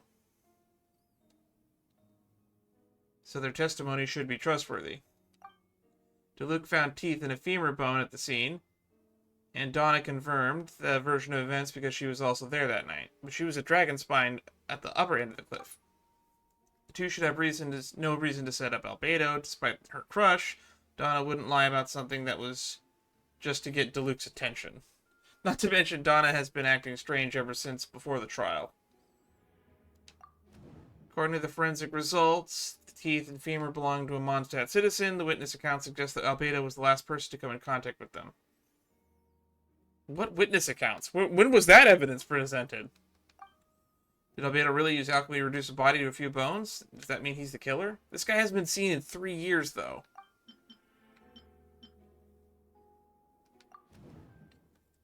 The first marked location is near Mondstadt. Beatrice saw Albedo use alchemy to dig a hole and bury a body there. Single men's shoe and a torn piece of fabric were found in the bushes nearby. Taken together, this evidence seems to suggest Albedo killed someone and concealed the body. Associate with the second location. Difference between the marked locations. Albedo marked these 3 locations on a map found in a hidden compartment. There are some similarities and differences between them. Based on what we know, all 3 locations were likely used to hide bodies, holes dug, each certainly seeming big enough. But unlike the first 2 locations, where there were claw marks around the hole of the third location, with no witnesses that saw anything happen there. Dragonspine is home to all manner of monsters and wild animals. Could be some kind of creature who dug up the body. But why wasn't that the case in the other locations? The marks didn't look fresh, which means the hole at the third location has been there longer than the other two. But if the hole at the third location wasn't made around the same time, does that mean it's connected to a separate incident?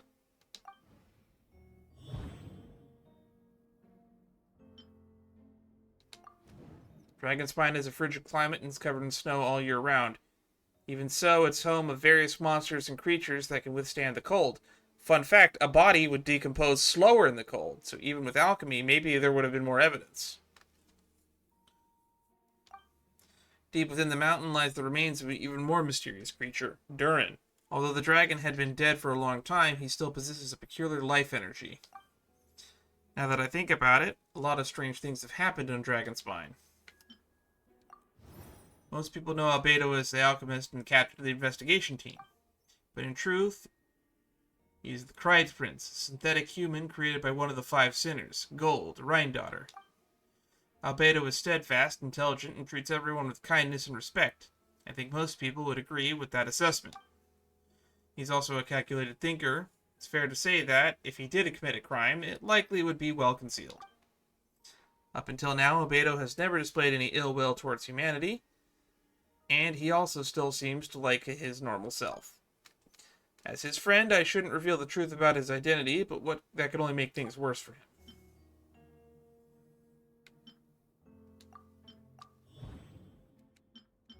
Encounters on Dragonspine. I almost forgot, Paimon and I once encountered someone on Dragonspine who looked exactly like Albedo. And we weren't the only ones. Wait a second, someone who looks exactly like him.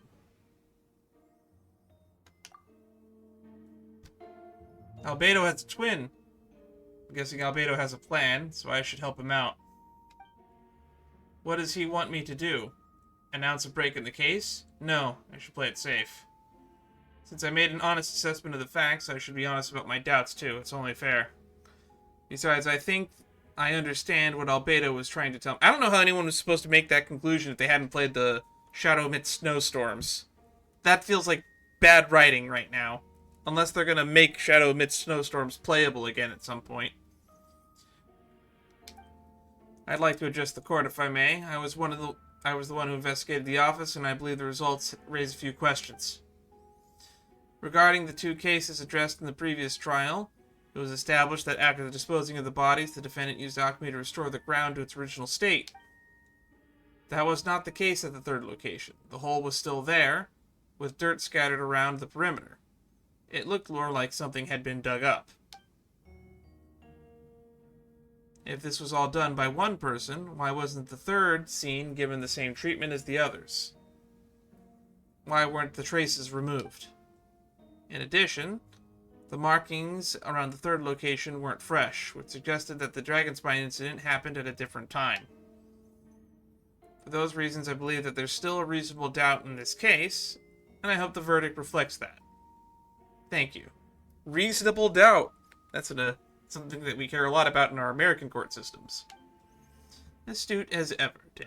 Questions there may be, but allow me to point out, there is no evidence to suggest that anyone besides the defendant knew about the third location. And the map was found in his notes. Fair. That fact alone makes him the most plausible suspect. Unless Mr. Albedo suddenly plans to deny that the map belongs to him. Allow me to respond to Dan's point.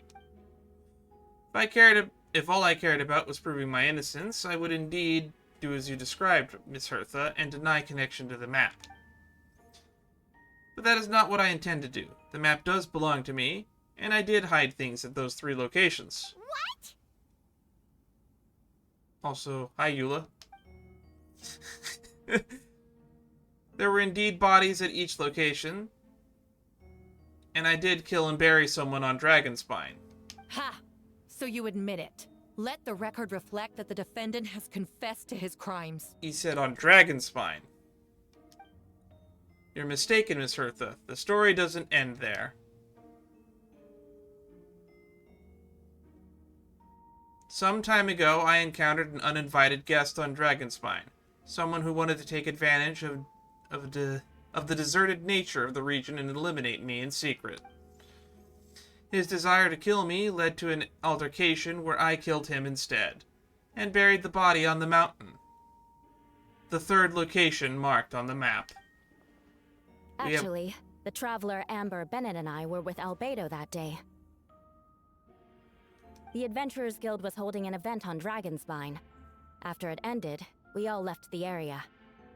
If the person Albedo is referring to is different from the one we encountered on the mountain, then the altercation must have occurred after we left.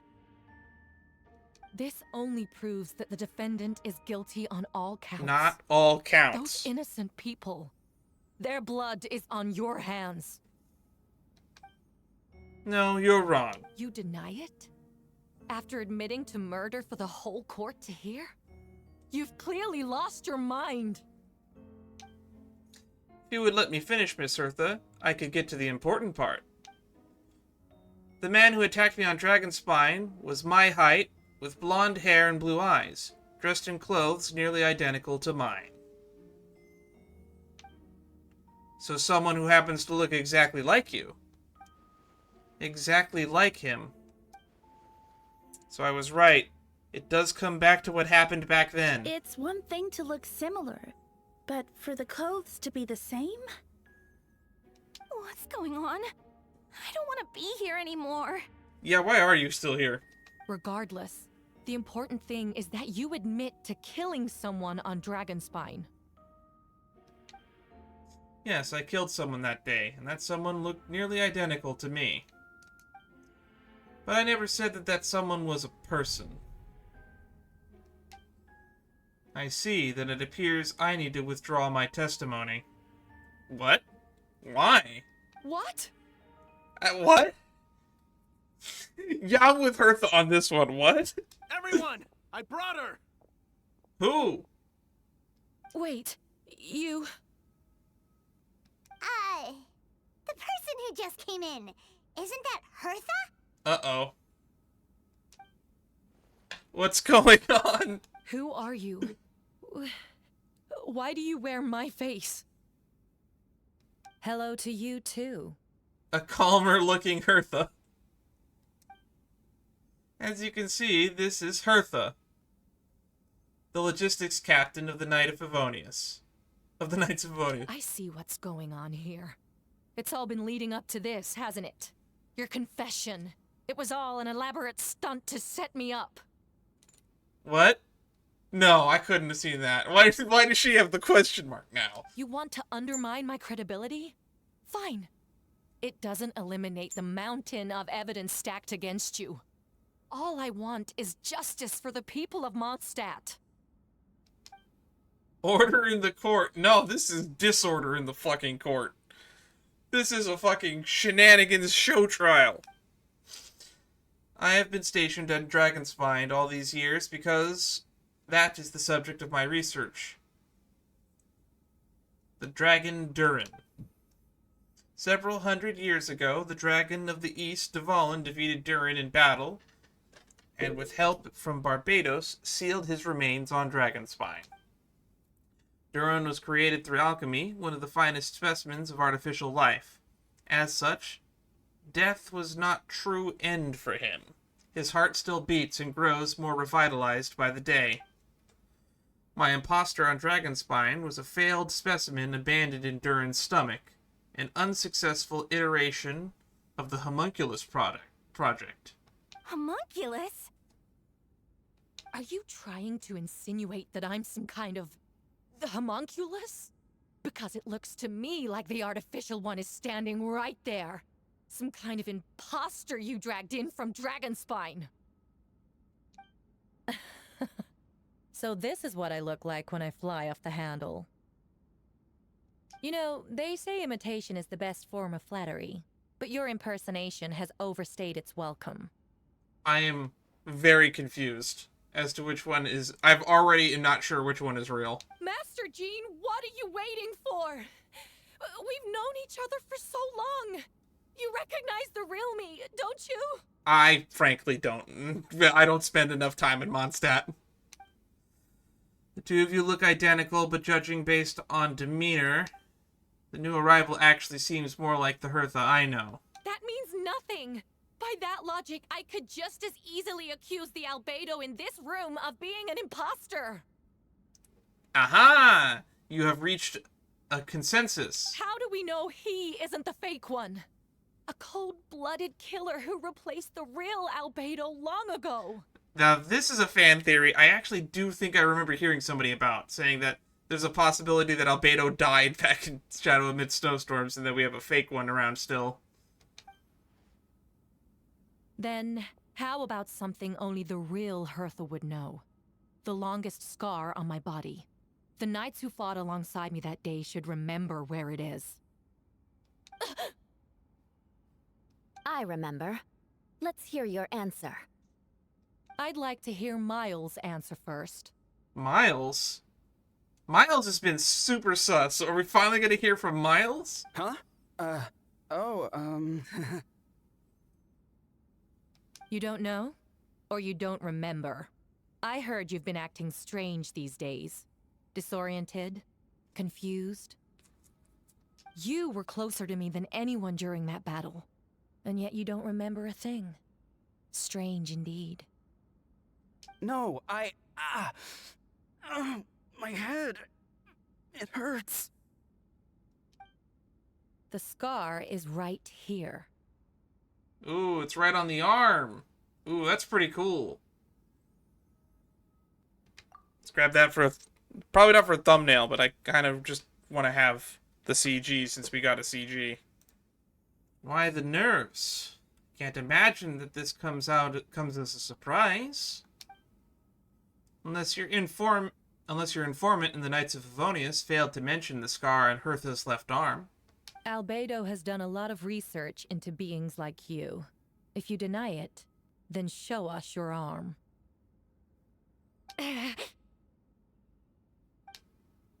No need to panic. You can just add it now. You excel at changing your appearance, don't you? Or should I say, all spawn of Durin's life force that have that ability. A powerful life force, an appearance you can change at will. Yet here you stand, formless, one paralyzed to act, because you're worried using that power could affect your accomplices. Accomplices? Then Miles must be one of them. There are others too. Most of the beings under the influence of Durin's life force have gathered here, and yet their presence is what impedes her from taking action. Once you attempt to transform, all who surround you will be affected by your power. You can't control it, because in this network of living beings, you serve as the core. Show us your arm. Ooh, the music's here. Have it your way. Whoa! Uh-oh. Miles! Come on, let's go.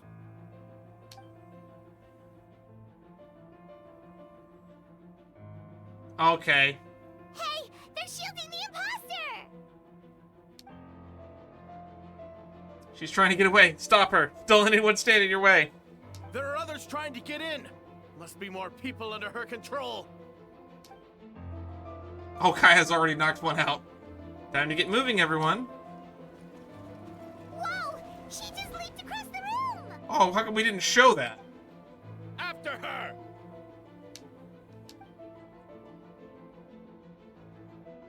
What were the odds that the prosecution was the imposter? I didn't see that coming. It's time. All units move out. Third company. Keep on the imposter's tail.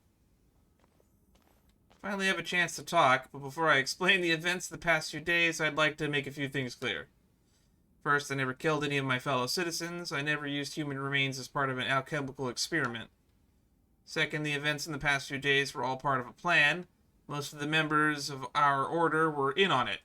As for the witnesses, Master DeLuke picked up on the situation long before today's proceedings. So this was all to frame Hertha. Wow, that's quite an involved plan.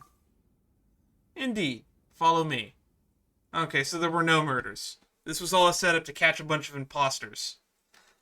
This is not a plan I would have made to catch imposters.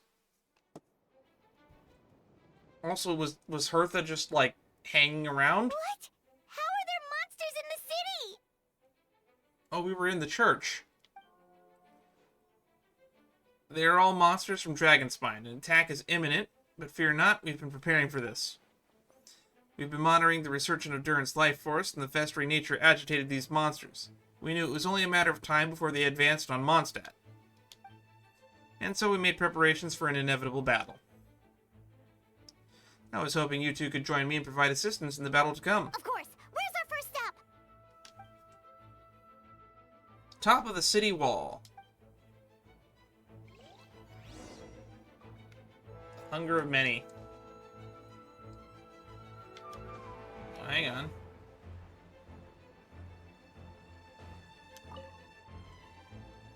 Master Jean, headquarters should be secure for now.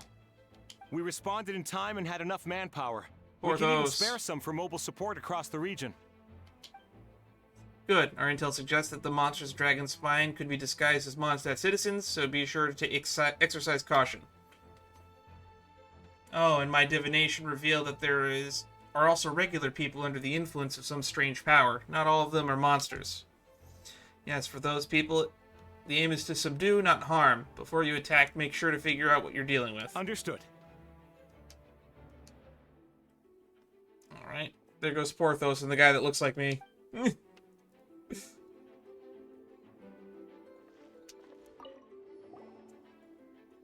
Ah, perfect timing, Dan. I was hoping the three of you could form a mobile unit and help respond to the various threats in the area. It's been a while, Dan. I'm also here to help. Jean and I are going to remain here to monitor the situation. We'll leave the other locations to you. Don't worry, my scryglass doesn't show the slightest chance of failure. Victory will be ours. Man, you would have been much more helpful a while ago. Following me. Oh, there's just a bunch of people hanging around. The situation seems worse than anticipated. I must do my part to help. That doesn't mean you have to fight. Doing what you're good at is more than enough. Alright, is there anyone else standing around that I missed? Okay. I wasn't expecting to see people randomly standing around, though. It's kind of natural if they put them in places where my eye would be caught, though. That's the Adventurers Guild right there, right?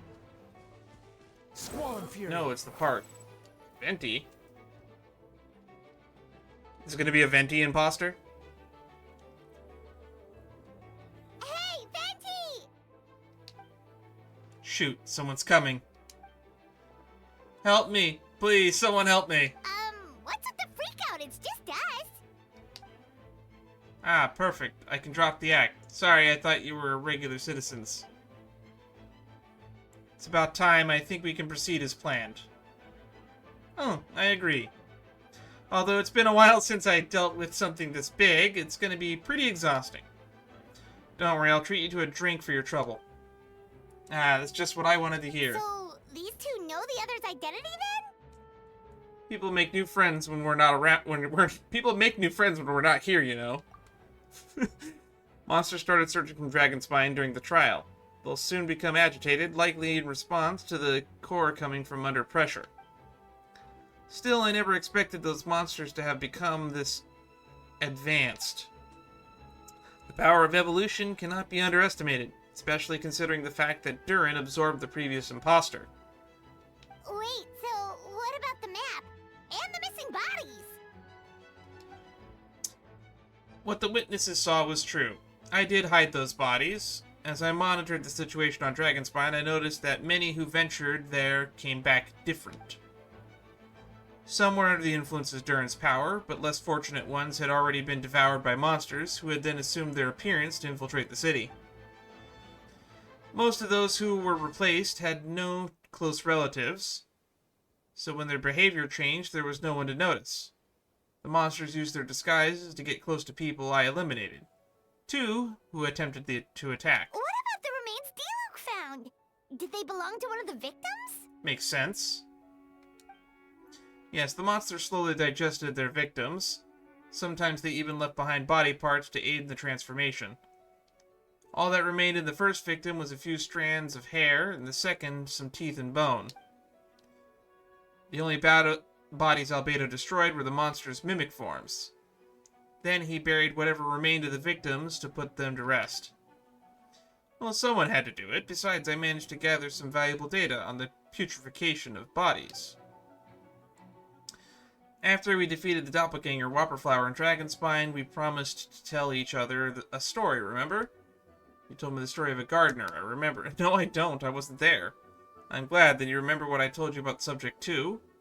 No, I don't. I wasn't there. In his pursuit to replace Subject 1, he transformed a Whopperflower into Subject 3.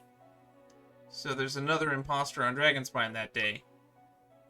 Yes, that would be Subject 2. I confronted him and buried his body in Dragonspine. So you see, at one point, there was something hidden in that hole you found. But Durin is becoming more revitalized by the day. Under the influence of his power, the monsters dug up Subject 2's body and returned it to Durin's stomach.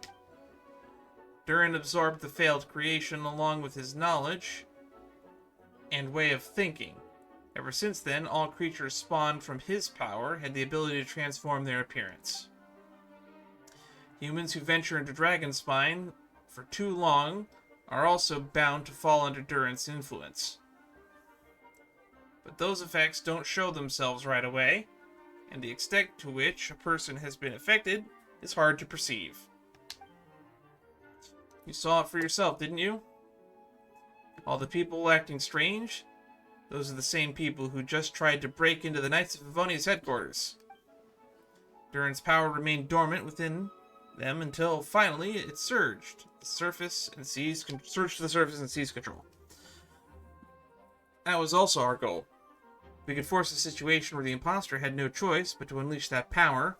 All those under its influence would become violent, and thus we would know who was affected. Wait, so what do? We can't go around hurting innocent people. Yeah, that does sound like a bad idea. That's why I'm here. It would make me look bad if I just lazed around after promising to help. We will use the power of Animo to restrain them for now. That would give the knights a chance to subdue them without harm. A specialized team will deal with them later. Alright, that's the long and short of the situation. It's time to activate that thing, right? Yeah, so there's little secrets other people shouldn't know. My identity, for example. Keep it to yourself, okay? Alright. This should do it. Oh, kicking up a gust. Or not. A song, maybe? A hypnotic tune? Lullaby? No, just wind. Wind currents? Paimon's never seen this many. There should now be wind currents across the whole city. Everyone, can you hear me? Loud and clear. All units, what's your status? All good. We have enough manpower to provide support. Wow, I didn't know that the wind could function as radio. Requesting assistance at the side gate. Heading over now. Whoa! It's long-distance wind communication! How is that even possible? That's so weird. It's all thanks to Lord Barbados. With this blessing, we'll succeed in defending our city. Actually, if you face away from the current and whisper like this, no one can hear you. No wonder you're crouching down there like you have something to hide.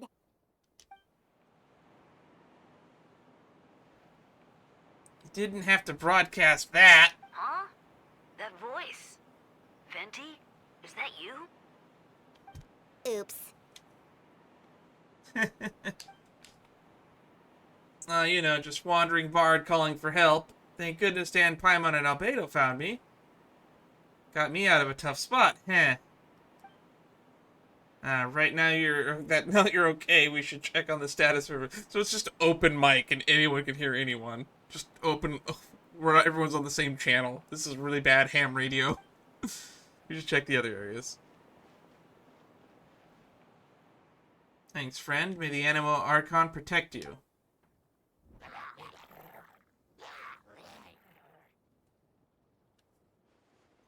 I've got things covered here. Ooh, look at this cinematic camera. Cutting to sucrose at the alchemy table. Kaya at the front gate. Huh. I don't like being in the middle like this, especially on a bridge. Oh, look who it is. And Diluc's here. Ooh, that was a close one. I suppose thanks are in order, Master Diluc. I appreciate the help. No need. I didn't intervene to save you.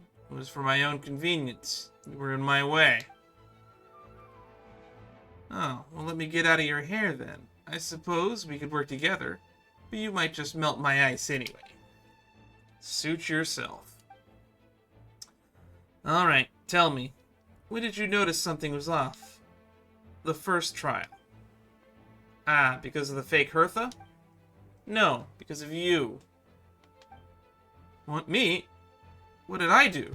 My defense wasn't passionate enough? Yeah, you never pointed out that there was no evidence of a murder. No, you weren't nervous enough. Tell me then, Master Diluc. When do you think I actually get nervous? I suppose we'll see, won't we? Monsters, incoming. On second thought, best not to think about it.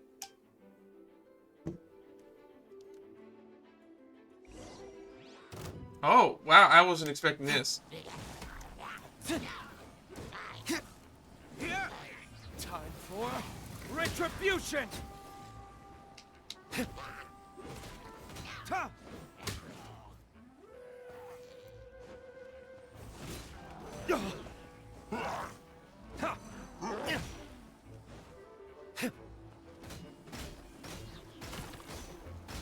we go.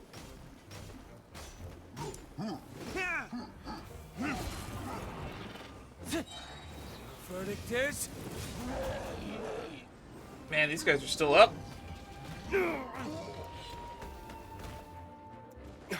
Cool it.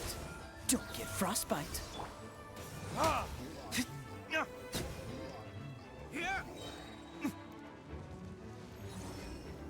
Burn! That was terrible.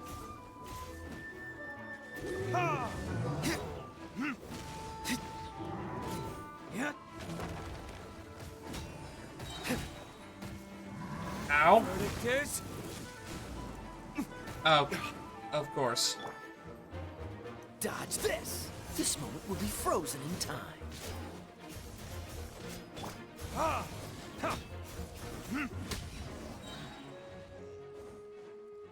Well, I'm glad I did that with like 2 HP left. I wasn't expecting to have to play as Diluc, a character I don't own. I don't think I've actually played or used Diluc since the Diluc mission at the very, very start of the game, which was over fucking 2-3 years ago for me at this point. We can't be here because we care?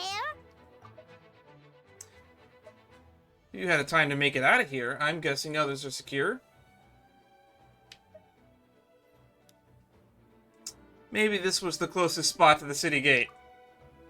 Maintaining control over the main road means maintaining control over the battle as a whole. You made the right choice. So what's the status over here?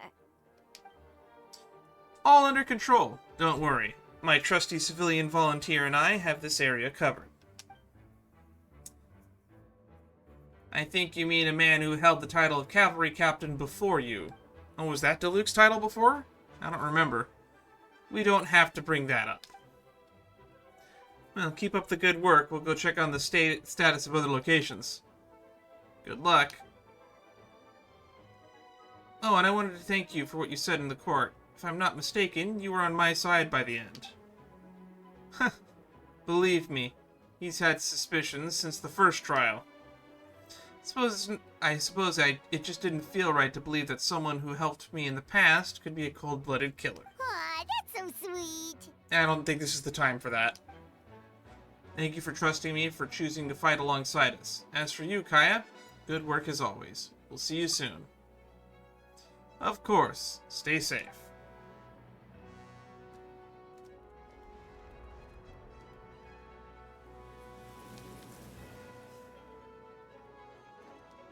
Oh, official. More knights.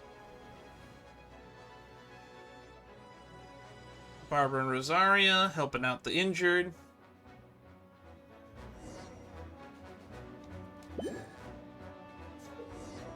Oh, we're actually gonna do this. Barbara's elemental skill.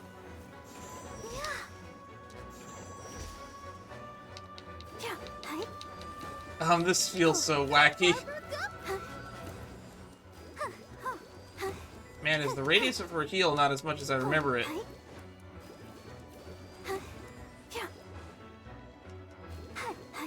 Huffman! Oh no, not Huffman and Otto. Man, her cooldown kind of sucks.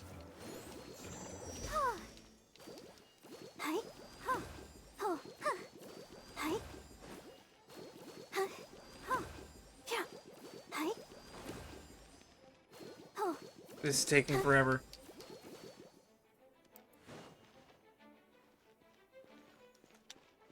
Why couldn't it just let me use her burst?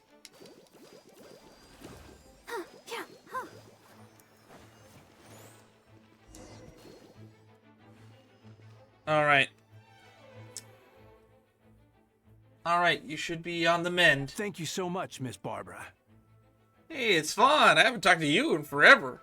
Things are still quite chaotic outside. It's best if you all remain inside the cathedral for now. You're not rushing back onto the front line, are you? You're still injured. Don't worry, Miss Barbara. I'll try not to put myself in harm's way. I can help with the logistics from the back. Well, maybe we can give you a hand. As you said, the situation outside is chaotic. Injured parties should not be left unattended. There are others here who need to get back to the front line, so I'll escort you all myself. Of course. Thank you, Miss Rosaria. Just doing my job. What is your job? I'll leave the cathedral to you then, Barbara. You can count on me. I don't really know how all this started, but I do know that Jean and the others have been preparing for this for a really long time. So I think everything will be alright. No, it has to be. Did I catch you all at a bad time, Barbara? Not at all. Did you need something? I just wanted to tell you that over the next few days, a lot of things are going to happen in Mondstadt. Attacks and fighting. So I need you to take care of yourself. Huh? How do you know? Beta warned us in advance, and it has something to do with Dragonspine. And he's our authority on that region, so we should take him at his word. Dragonspine, huh? So the city is going to be in danger? Yes, but the Knights of Favonius will do whatever we can do to protect the people. But then, who will protect you? Don't worry, I'll look out for myself, I promise. She's gonna hang back and stand next to Mona. Please let them be okay out there. She's like literally 10 yards from here. Sister Barbara, could you lend me a hand? Of course, coming. Alright, cool. Let's do the camera pan to someone else. Yep, she's, like I said, she's like 3 yards over here. Noelle! Man, I didn't think we'd ever get to see Noelle in an Archon quest. Or Bennett, for that matter. Nika and Amber. You're here. Prepare for battle. On guard, everyone. Incoming monsters at 11 o'clock. Looks like we got 25 Hilichurls, 2 Blazing Axe Metachurls, and a bunch of different slimes. Prepare elemental countermeasures. Roger that. Oh, I'm gonna have to play as Kaya again. Oh no, Amber! Hooray!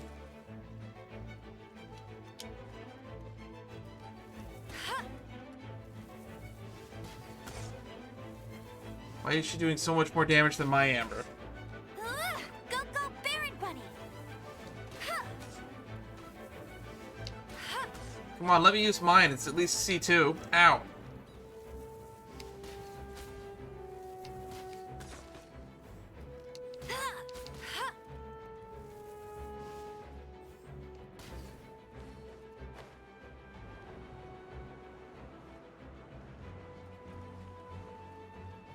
Castle walls. Wow, they're lagging. And now they're not.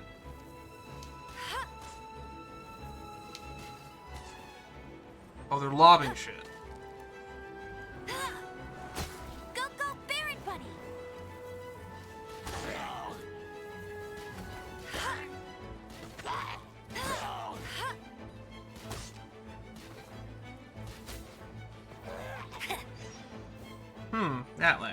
Keita.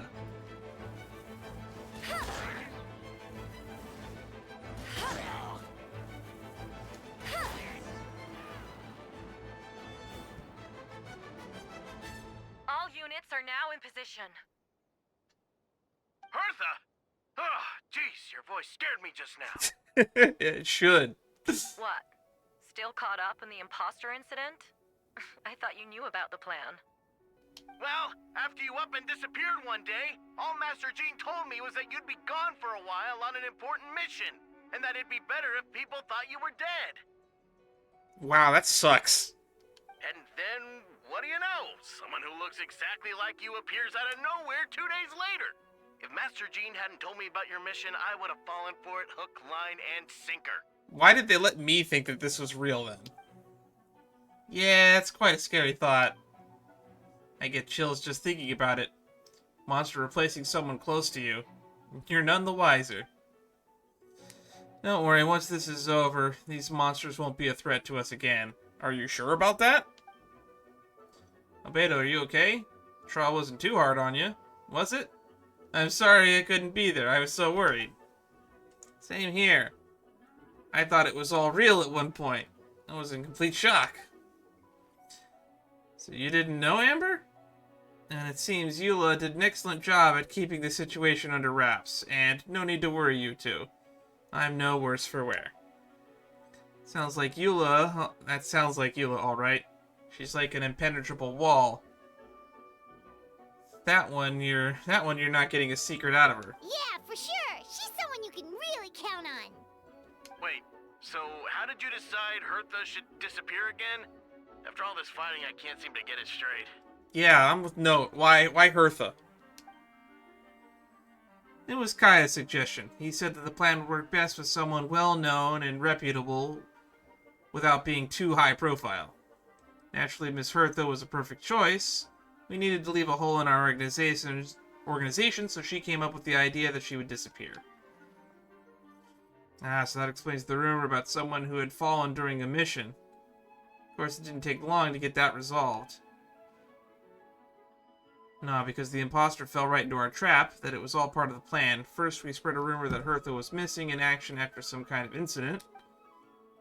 The news came from Kaya and Hertha's direct subordinates, which was important because we needed it to be credible. The imposter saw the gap in our ranks and couldn't help but take the bait. Didn't take long for the fake Hertha to appear on the Knights of Patrol route, claiming to have survived her mission. When did that happen? 2 days ago. Over 6 months ago. You've been gone that long? Whoa, so this has been a long time in the making. Did we ever meet the real Hertha then? How...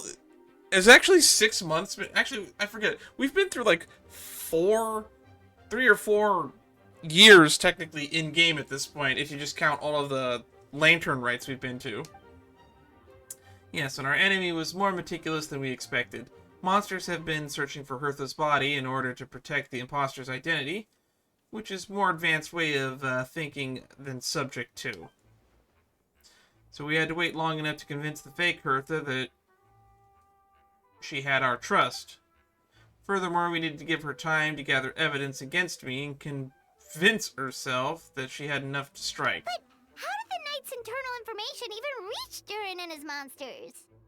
There's an informant among our ranks. Yeah, someone... They mentioned that at the second trial. Don't worry, Barbados already tracked her down. She doesn't have his blessing, so she can't hear what we're talking about right now. Honestly, this whole situation almost gave Paimon a heart attack. All those awful accusations in the first trial, and you couldn't even defend yourself! Klee's gonna be the informant, isn't she? Was to be expected. I couldn't just reveal the truth. It had to be at the right moment, or it would have been given the imposter even more fuel to use against me. I still think that trial, I had enough... I think I could have suppressed evidence enough to actually get you out of that trial through normal way, it means. Even if you were behind it. There was no evidence that you murdered anybody. We have no murder weapon. We have no motive. I guess we have a motive. We have no murder weapon. And we have no method of murder. All we have is a guy who happened to bury some bodies. I wouldn't get you off all charges, but I definitely could have gotten a lot of the charges, gotten you off a lot of them. She would have demanded to know how I knew about Dragonspine and the monsters in disguise, and if my true identity got out, the public's trust in me would be gone. It was a trap, you see. Argue back and expose my origins, or keep my mouth shut and be seen as a murderer. Credit where credit is due, it was well thought out. Yeah, thank goodness we were able to back her into a corner. Indeed, and I have you to thank for that, Dan. You probably don't know it, but you've been a part of the plan since the beginning. I think we should have talked to Miles at several points, though. Me, but I didn't even know there was a plan. And for that, you have my sincere apologies. I know I kept you in the dark, but I had a reason. This might not sound intuitive, but I did it to make the plan even stronger. From the beginning, I knew I had to leave the letters in my office for a fair and independent reader to discover. Someone willing to seek the truth, naturally I thought of you. I knew you would return for Windbloom, and I knew you would agree to attend the trial. And I knew your sense of responsibility and justice as an honorary knight would compel you to start your own investigation. The fake Hertha, Subject 2, has met you on Dragonspine before. If she thought even you had lost faith in me, her confidence might get the best of her. The perfect time for us to strike. Albedo's right. You were part of the plan from the start. I hope that you don't take offense at your decision to keep that from you. I'm just a little bit annoyed that this seems to be building off of a story I didn't get to play. And please, don't be too hard on Albedo. He was just doing his best to look out for Mondstadt. Enough people were involved in the plan as it was, and we had no other choice. Honorary Knight and Paimon will always be friends of Mondstadt. We will never forget that. Aww, that means a lot. In that case, thank you for thinking of me. It was an honor to take part. It is us who should be thanking you, Honorary Knight. Boy, this is kind of starting to drag on. Was that you just now? Let's go to the side gate to check it out.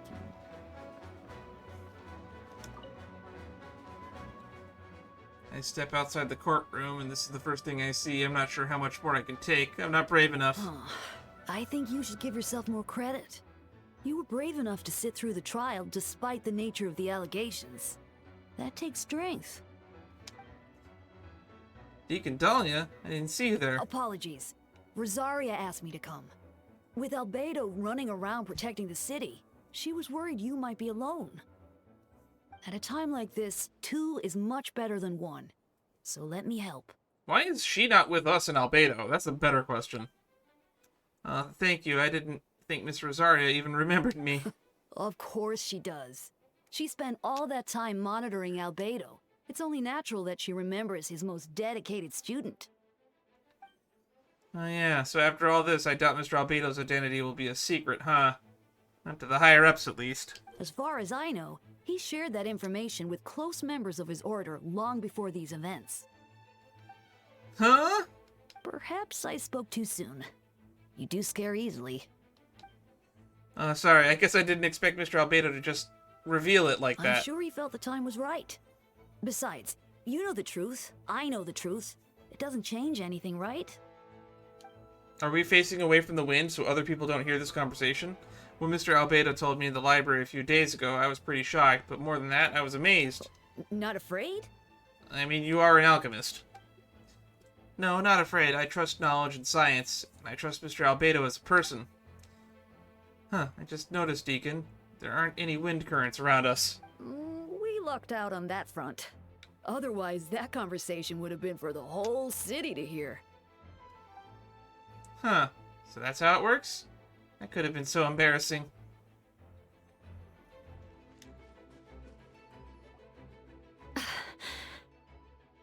It's all my fault. I knew Clea was fast, but disappearing like this? I only lost sight of her for 1 second. How am I going to explain this to Albedo? I mean, you could turn around and do it right now. And also, are you facing away from the wind? Explain what? Uh-oh. Albedo, Traveler, Paimon, what brings you here? We're providing mobile support across the region.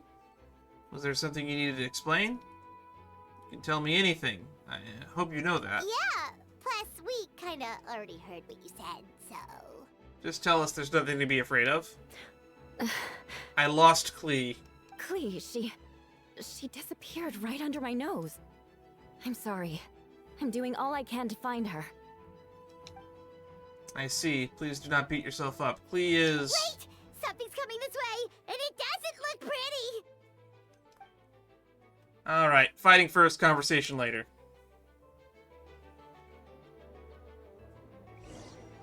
She was right next to me, and the next thing I knew, she ran off somewhere.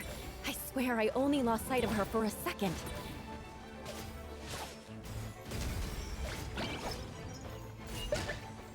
Please going for her speed. Don't worry, it's a night. Oh, there you are. Here to help. Come with me. See, kids are always on their feet. Crush! Those bombs. I see what you mean. She's not to be underestimated. How many people are unaware of Klee's bombs? Klee to the rescue. Beg for mercy. Moment of birth. Jumpty Dumpty go. Crush! More speed. Talk to Klee and Eula. We won! Great work, Klee. I'll be counting on you to protect Eula next time, too. Albedo, you can't be serious. No problem. Just leave it to Klee. Are you going on patrol, Mr. Albedo? Klee heard you went camping for a few days, and these monsters followed you back home. Camping. Ah, right. The truth isn't suitable for little ears. And yet you said that out loud. That's right. I need to report back to Master Jean and settle my expenses. If you have some time, I'm sure Eula would be grateful if you escorted her back to headquarters as well. Of course. I place myself in your capable hands, Spark Knight. That smirk kind of makes me feel a little uncomfortable, but good for you. Heh, would be an honor. Klee will do her best. I'm gonna have to watch that closely when I edit it, because when I'm combating, I'm not exactly reading. Those are the kind of moments where I wish they were voiced. Even before there was all this stuff with the work refusal or the SAG strike, whatever you want to call it, those lines sometimes aren't always voiced. And it's a real pain when they put them in world quests.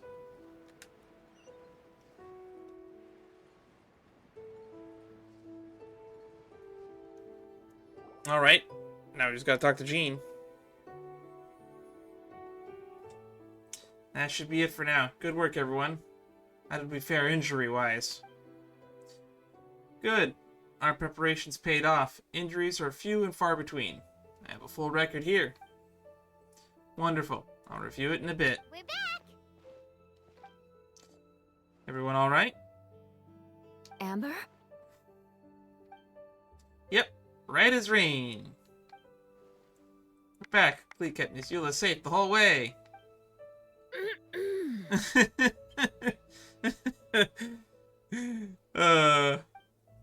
That's amazing, Klee. Eula was lucky to have you. Looks like we're still missing a few. Reporting back, Master Jean. Mission complete. Good to have you back safe and sound. And great work, everyone. This operation could not have gone without you all. Could not have happened without you all. Leadership is what made it possible, Master Jean. It's been a busy few days. You should take a well-deserved break. I will, but I believe you deserve one most of all. My work isn't finished. I'm afraid I have a few loose ends to tie up. Loose ends? Ah, yes, of course. Can't talk about it back at the headquarters. Dan and Paimon should be there too. Alright, everyone who has finished their work should head back to their quarters or the church and get some rest. Wanna come with us, Klee? We can drink some tea and eat some freshly baked moon pies. I don't like moon pies. I'm just not a big marshmallow guy.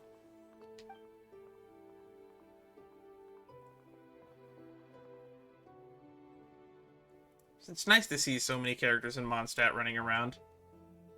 Hi, everyone. Venti, thank you for everything. I know there were difficult moments along the way. Ah, well, wait. Does that mean you saw me running for my life? No. Apologies, just forget I said anything. Just kidding. But you're right. It was tough out there. I almost lost my hat to the wind several times. Any notable information on the wind? Of course. I was out on the city wall for some time and heard all sorts of things. As for something notable, well, I picked up on an anxious voices and child's anger. Durin has been isolated for centuries, but absorbing Subject 2's emotions allowed him to understand certain truths about this world and his existence, including the fact that he's no longer Mother's only child. For her most perfect creation, it's obvious that he found that fact a little difficult to accept. The emotions he felt in response were quite genuine, and I dare say human. If I eliminate the perfect creation, I will be the only child Mother needs. This mindset arose out of Durin's instinct to compete and survive, and came to dominate all those around him. Of course, the absorption of Subject 2's knowledge allowed him to take a more intelligent approach, accusing me of murder. In the end, however, Durin still lacks sufficient social intelligence. The fact that his army even got this far is a miracle. Oh, no wonder Venti sensed a child's anger through the wind. That same feeling. It's close.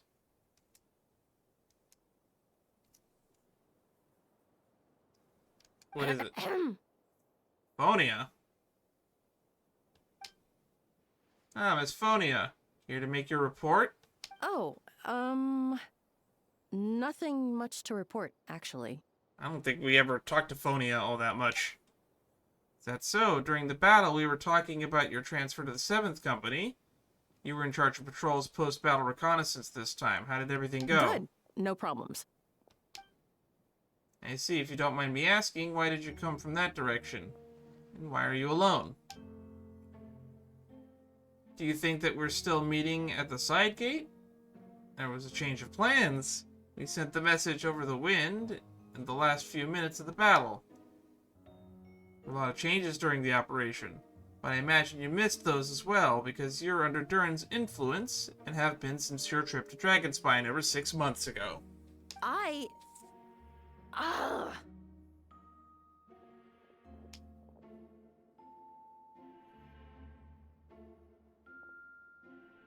Did we meet Phonia during, like, the alchemy event? I feel like we did. Don't move. Let's continue this discussion back at headquarters. Don't be scared, I'll figure out a way to free you from his powers soon. Okay, we got to see what it looks like when they capture at least one person, so I guess there's that. We're hitting the 3-hour mark. Restless as a child. I think this is a good stopping point, in my opinion.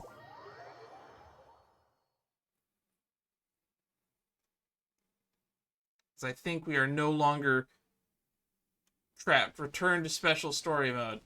Cool. Well, this has been interesting, to say the least.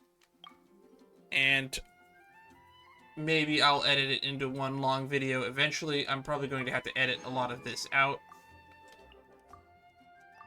But we'll deal with that when I deal with that. Links are where links are. Stay safe, everyone. Bye-bye. Tomorrow for sure. Eventually, I don't want to get in the habit of trying to do everything in one go anymore, because I've noticed that these stories have been getting longer and longer.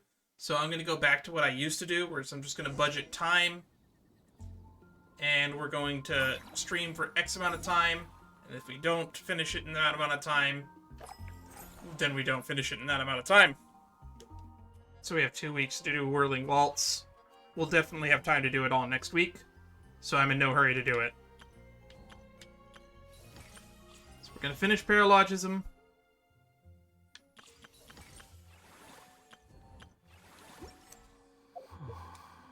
And I've taken so long to do this that I don't even think Escalvier is on banner anymore. Nope, she still is. For how many more days? 14 days. Oh, have I only been playing this for a week? Did this come out last week? I don't remember. My brain's all mush.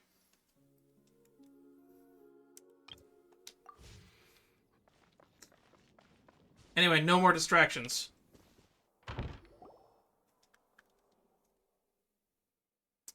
Alright, the others are looking after Phonia. Please tell me you can help her. Oh, that's right, they got Phonia. I can, as long as the rest of the operation goes well. Wait, the operation isn't over. What do we do now? Well, we've got to stop all the people that are currently being mind-controlled, and then we got to get rid of all the doppelgangers.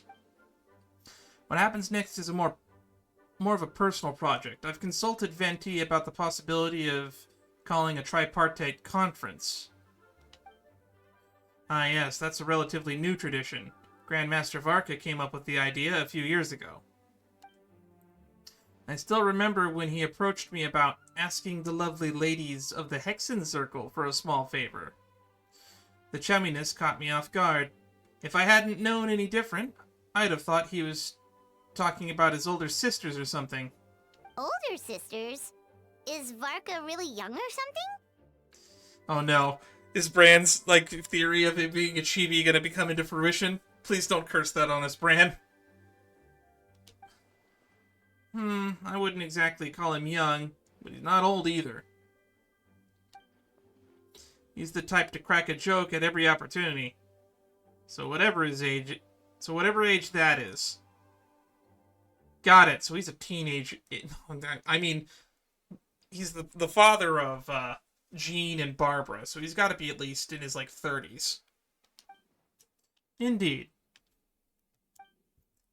I think it's funny that this is the most we've ever talked about Varka at any point in this story. Anyway, the Tripartite Conference is a gathering of 3 parties, the Hexenzirkel, the Animo Archon, and the joint forces of the Knights and Church of Favonius. So basically, it's the Animo Archon, a group of witches that explore the world, and the governing body of Mondstadt. Okay, not exactly the 3 groups that I think should be forming a tripartite council, but who am I to judge? Oh, is this our first look at Varka?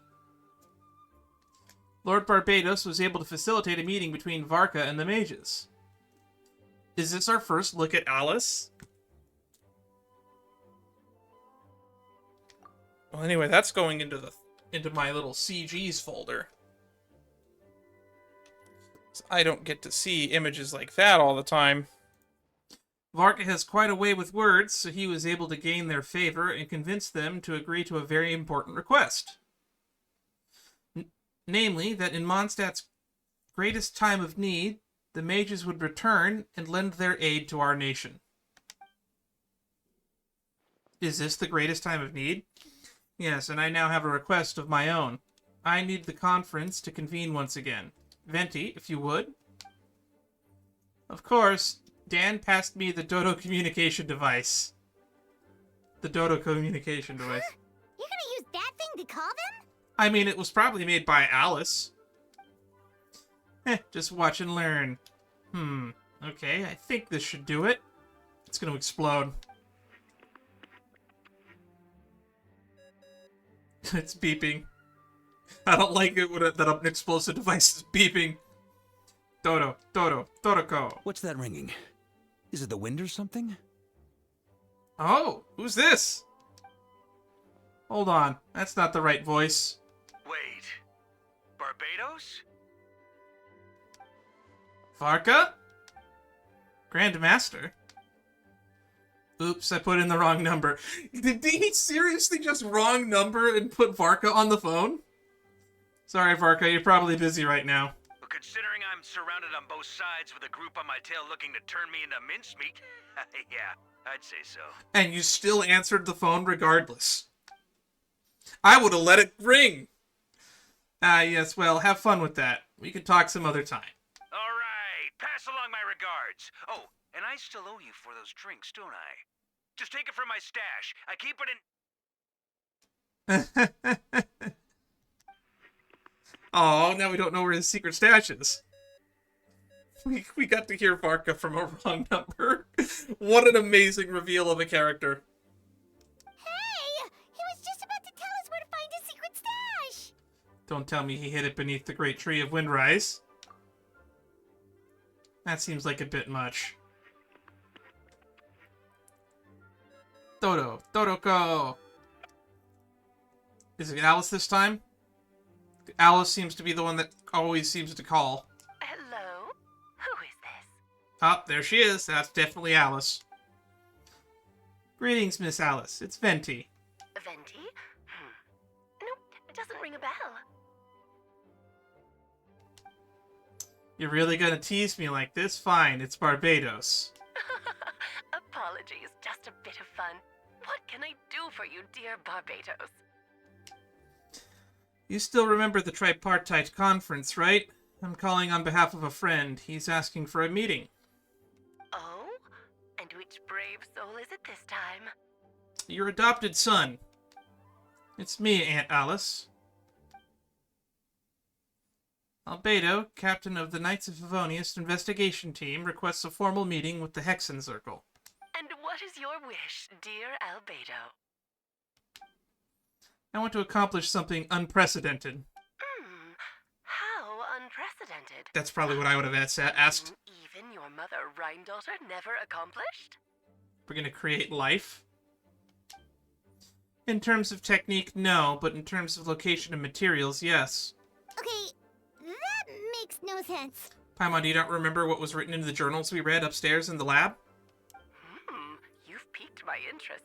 I'll be right there. Wait, what? Alice is coming? Be right where? Here? As in this office? Hello again, everyone. Well, this isn't the Alice reveal I was expecting. And she got here fast. Way faster than I expected.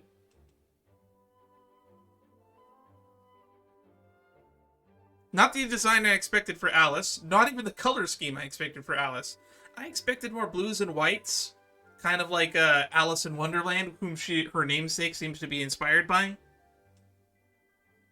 But I guess we'll take this nonetheless. Hello, Aunt Alice. I see you've turned yourself into a giant dodo. Okay, never mind. Darling, isn't it? It even has its own hat.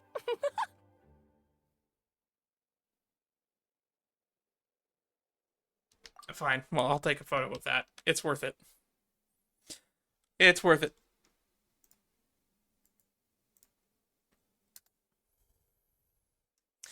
Makes me wonder if that design from the stained glass window is what she actually looks like. Wow, the attention to detail. Also, Klee is somewhere nearby, isn't she? Hang on, I can't see my OBS stream.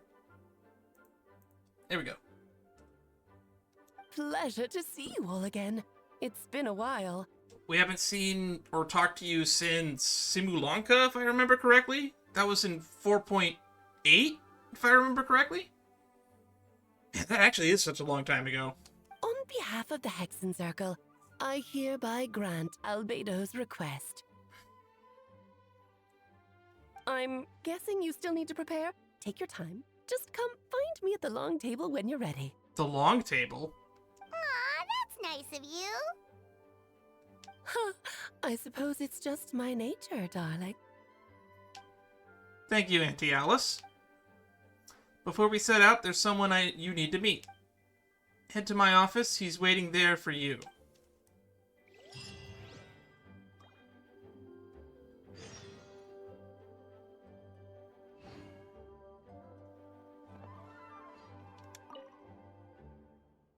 Before we set out, there's someone you need to meet. Head to my office. They'll be waiting for you there. I want to hear what you two have to say. You did so much for us in this time, Lord Barbados. I don't even know how to thank you. Don't thank me at all, please. It makes it seem like I'm useless the rest of the time. You know that's not what I meant. An Archon has their own calculations. Who am I to question their wisdom? Oh, this is the... I can't possibly understand the machinations of gods. Okay. Now you give me too much credit. I admit, I'm not the most, proactive Archon. You have your own hard work to thank for this result. Oh, and our friends, the Honorary Knight and Paimon, of course. Worried about Albedo's plan? I can't help it. I have full confidence in his abilities, it's just instinctual response. But in the end, if he sets his mind to something, I know he will succeed. I trust him. That's good to hear.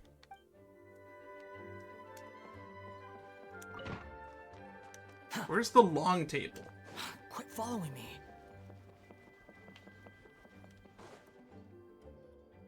Hey, have you ever wondered why Albedo always keeps his office closed? Paimon bets there's a secret snack stash hidden around here somewhere. No. Is that Mini Durin? Hey, not so loud! Now I'm just... Man, this story interlude quest is tying in a lot of the time-limited events, it seems. Mini Durin? What are you doing here? Well, actually... I've kind of been helping you guys in secret the whole time. I tried tapping Paimon on the shoulder during the battle, but you floated away too fast. You were there? Yeah, I've been in Mondstadt for a few days now, but I've kept myself out of sight. I thought people might be scared of me. Oh, don't worry. We aren't scared of you. Thanks. So, what brings you here? Oh, is it Windbloom? There are a ton of fun games this time of year. Normally. I did sneak off to the festival for a bit. Even though I couldn't play the games because of all the people, I still had a lot of fun. Well, that's not why I'm here. Albedo and I made a promise to accomplish something great together. What do you mean? I'm going to replace the Durin and Dragonspine. I'm going to be the one who is revived and brought into this world. I guess that does solve the problem. Wait, didn't that already happen? You left the storybook world, and now you're here. I kind of have to agree with Paimon here. Sorry, I should be more specific. Albedo said that he can use alchemy to turn me into a human. What? Huh. Interesting. Human transmutation, so you're Albedo's intended subject. Yeah, he's been working on it for a long time. And that's what you want, Mini Durin? To become human? True, your feelings matter in this equation. I don't know if want is the right word, and I don't even know if there's a right answer in a situation like this. But I do know this. I have just as much right to this name. I don't want to lose it to the other Durin. Becoming human isn't as simple as just changing form. Albedo talking from... Aether talking from experience there, are you? I know Albedo talked to me about that. He said that the Durin on Dragonspine is a lot more aggressive and primitive. Almost like a beast. But Mom created me in a storybook. Pure parts of me can balance out the evil parts of him. If I'm honest, I don't know what that will look like. If I can still be me once I become one with that part of him. Maybe without a complete soul. There was never really a me to begin with. Also, I just realized they never gave us a little bit of a reminder thingy for who this character is. So it's just assuming you've already played the most recent Simulanka. Maybe without a complete soul, there was never really a me to begin with. Albedo said that these kind of questions are normal. We're all just trying to figure out who we are. But I'm not afraid of change. I want my life to have meaning. And suppressing an evil dragon, becoming human, both sound pretty meaningful to me. So don't worry. No one is forcing me to make this choice. Good on you.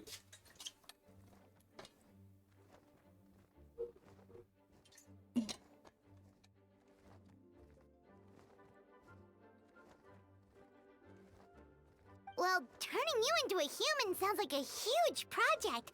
No wonder Albedo wants to get the mage's approval. Yeah, that sounds like a good, smart idea. Yeah, I'm really grateful to him. We're kind of in the same boat, you know? Albedo told me he is the Kryden Prince. Synthetic human. If this works, I'll be one too. We will be the only two of our kind in the whole world. Alchemical creations allowed to live in human form. If all things are grouped together by species, and there's only one other person like that in this world, I guess that makes us family. Definitely. You've just gotta trust one another. I would technically argue you're already family. Actually, while we're on the subject, does your friend Hakai know about this? That is a good question. We should definitely bring up Hat Guy. Yeah, I told him I was coming here to fulfill this, duty. He didn't try to stop me, just told me to get a move on then. Yeah, sounds like him. He didn't say it outright, but I think he supports my decision. Maybe even he thinks it's a good idea to go through with this. You know, I wonder what, Wanderer Scaramouche, I named him Logan, by the way. I wonder what their opinion on becoming human might be. Given their backstory. Oh, did I skip thing? I'm a little scared, of course, but excited too. Anyway, I'm really glad to talk to you at a time like this. I feel a lot better now, so thanks!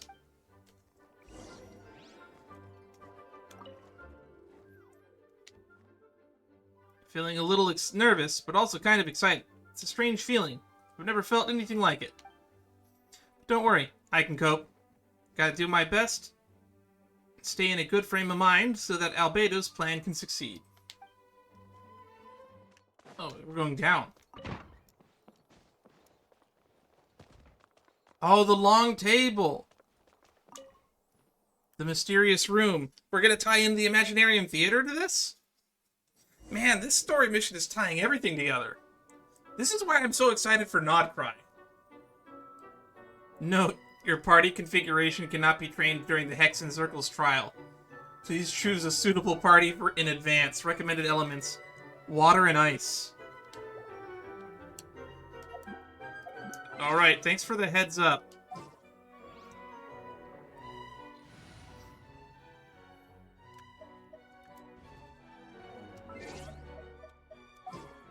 There's no such thing as pure... I'll swap you for Barbara. And I will swap you for Kaya. Maybe Layla. I applied for vacation. You remember too, right? Don't worry, Layla. I will remember to finish building you someday. The wind cannot blow on forever. So we now have a Dodoko here, sitting at the end of the table. Why are you facing the opposite way?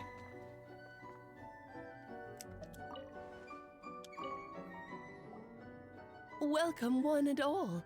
Please sit wherever you like. So, no unspoken rules to be aware of? I don't want to unwittingly park myself down on some important lady's chair. I highly doubt anyone's going to mind where you sit, Lord Barbados. But thank you for being so considerate. It's going to be very hard to take Alice seriously. Not that I have ever taken her seriously. Jean didn't fancy tagging along? I thought that tripart... I guess if Albedo's here, we don't technically... Albedo's weird. You technically represent two different members of the council at this point. Because you're part of the Knights, but you're also technically part of the Hexenzirkel. Indirectly. A lot happened in the city today. If she left, there really would be no one around to lead the Knights of Favonius. But couldn't Kaya be here then? Or is he out there busy too? Surely someone from the Knights could represent. All right, never mind. I was just hoping to treat her to some tea. So, was this chessboard here previously? I don't remember. What is this outrageous and audacious plan of yours that I've been hearing murmurings about? I'll get right to the point. I intend to kill the evil Durin of Dragonspine. Oh? I love the animations on this. It's so cute. Marketable plushie win. And I'd also like to request some alchemical reagents from the Hexenzirkel. Which ones? I'm all ears. First would be the flesh that the immortal monster from Mare Javari... There's an immortal monster at Mare Javari? Interesting. What else? The other is a portion of the embryo left by my mother, Rhindaughter. Ah, the raw material from which she created her monsters in the past. There's not much of it left. I'm amazed that there's any of it left. Dragon blood, monster flesh, and embryo. Sounds to me like a formula for creating life. Correct. Durin's heart has continued to beat ever since the day he died. I don't know about y'all, but the definition I have of death doesn't include beating hearts. That means it's just a matter of time before he eventually returns. It could be centuries away or millennia, but the day will come. I've spent years investigating in Dragonspine, so I'm well aware of the danger he poses. He has already posed a considerable threat to Mondstadt. At less than half of his original strength, there's no telling how dire the consequences will be if he ever regained his full life force. Hence, if we want to be free of the dangers posed by his blood and limitless vitality, we must find a way to eliminate Durin entirely. Unfortunately, Durin is a special entity. Even after death, he could reawaken at any moment. So the solution is to kill him and resurrect him in a different form. Upon resurrection, he will no longer be the creature he once was. In fact, he will no longer be a monster at all, because I intend to transform him to a human-like being. During the summer, Klee and I visited a fairy tale world called Simulanka. It was created by mages from the Hexenzirkel, so I'm sure you know of it. Of course. It was even the home of one of M's children the other Oh, I see. You catch on fast, Alice. It was during that journey that I learned with certainty that Durin would return to life one day. That experience inspired me. I met a pure soul M had created, and I knew that if I wanted to change Durin's fate, he could be the key. To that end, I devised an alchemical model for the transmutation. The soul will come from the fairy tale dragon of Simulanka, the blood from the original dragon's heart, and the monster remnants from the Mare Javari and the embryo mother left behind will form the flesh. The corrosive nature of the dragon venom and the heightened vitality of the monster remnants will each offset each other, keeping the constructed body in perfect balance. A powerful side effect can be triggered when the festering forces of life energy collide.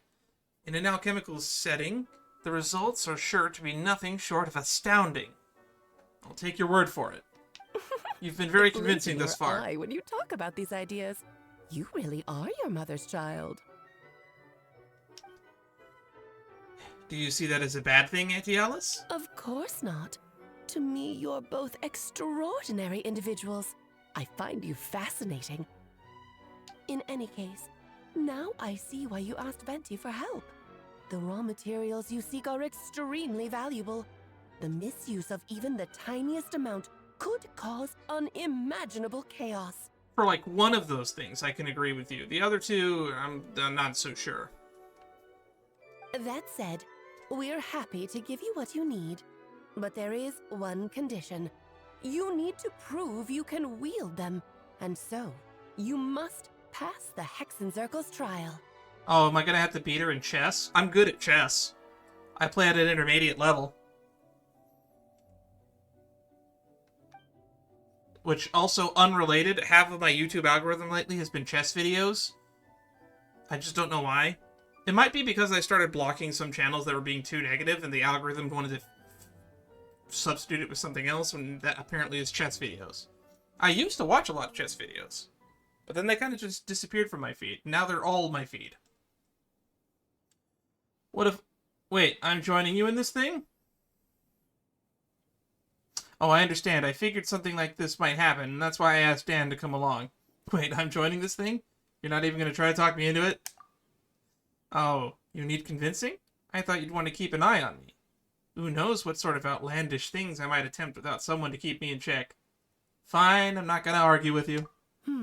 So you know our tricks, huh? Auntie Alice has always loved a spectacle. Any chance to witness friends come together to support one another. Well, success means little if you have no one to celebrate it with, no? Although, I'm afraid dear Paimon will have to sit this one out. Darn, when is Paimon going to pick up the sword? To be fair, I think there'll probably be a catalyst user if we ever get a playable Paimon. What? Why? The Hexenzirkel trials are no walk in the park, my dear. Besides, I already decided on the structure. Is it because there's a chess set sitting here that hasn't been here before? There's only room for 2 participants, I'm afraid. No more, no less. You understand, don't you, Paimon? Oh, don't be too angry with your dear aunt. Okay. You can turn behind. Thank you for being so understanding. Then, whenever you two are ready, interact with the chessboard on the table. It will guide you through the trial. And let me make a formal request. You go through with this trial? Of course. Let's do this. Are you ready, Dan? Just about. Then, my dear children, get ready for a taste of the Dodo King's magic. The Dodo King? Oh! Oh, that's not good.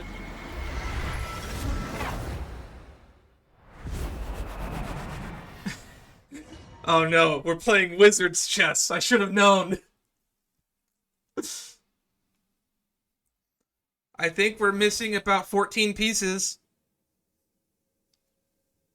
It's certainly keeping up with the Hexenzirkel's modalities. Oh, that is ominous AF.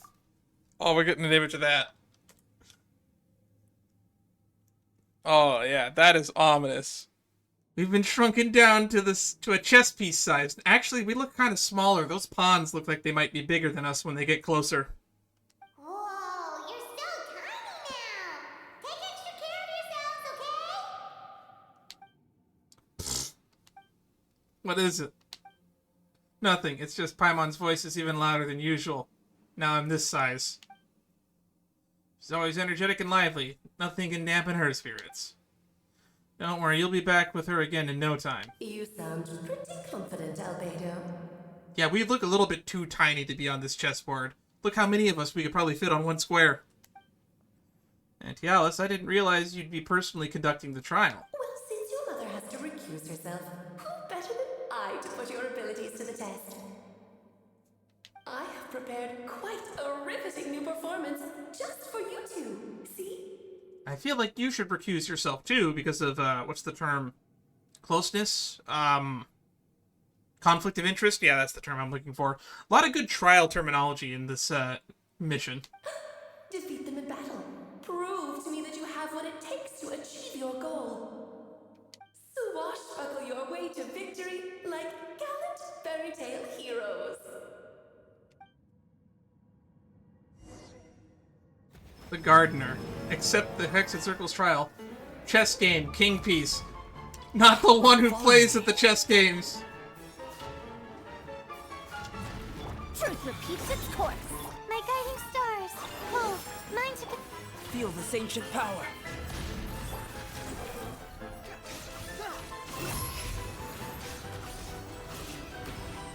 Oh, that's rooks. Those are knights. Burst forth. Burst forth. What are they doing? Oh no! Oh no, that's a queen! Great undertaking. Or, no, that's a bishop.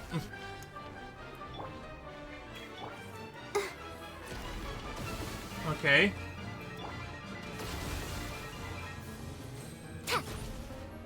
Dare to mess with me? It's a good thing I know how to play chess. It makes dodging this very easy.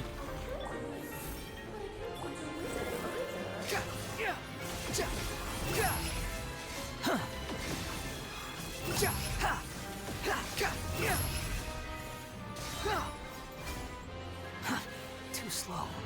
Feel this ancient power. Oh, Albedo's helping. Come into being. Too late for regrets.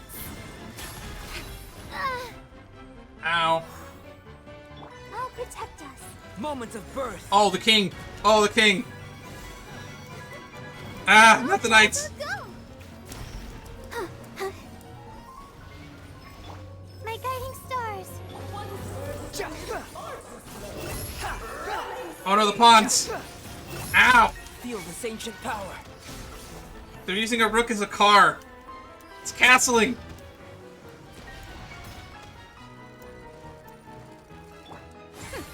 We'll see about that. Okay, this is kind of annoying with all the pawns. Feel this ancient power. Okay, those pawns are shooting a little bit too close for comfort.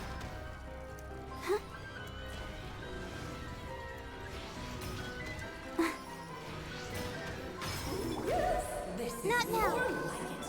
Alright, I love this music, by the way. Feel this ancient power. Ow, ow, ow, ow. My guiding stars.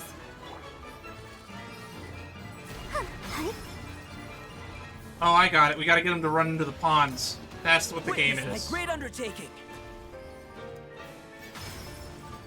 I figured out the mechanics.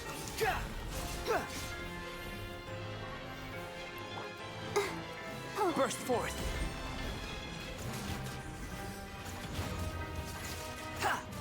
Feel this ancient power.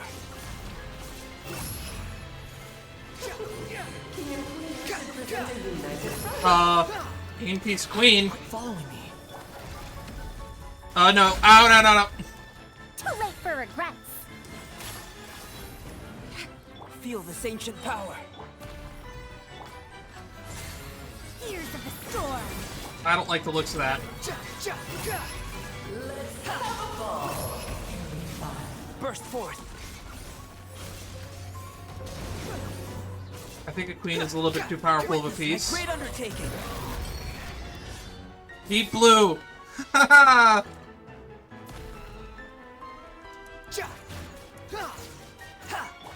I get the I get that reference. Behold. Call me Kasparov.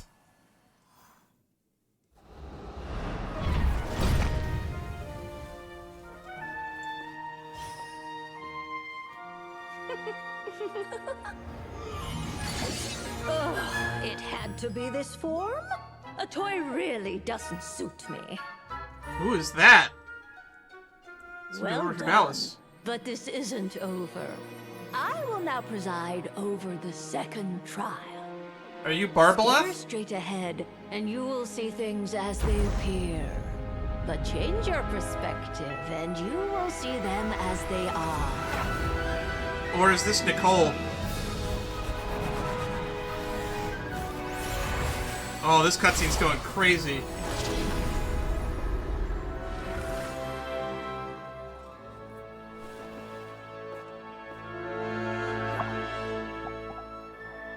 It's got the star pattern, so I think it's Barbalev. Uh-oh. Oh, we're still playing chess?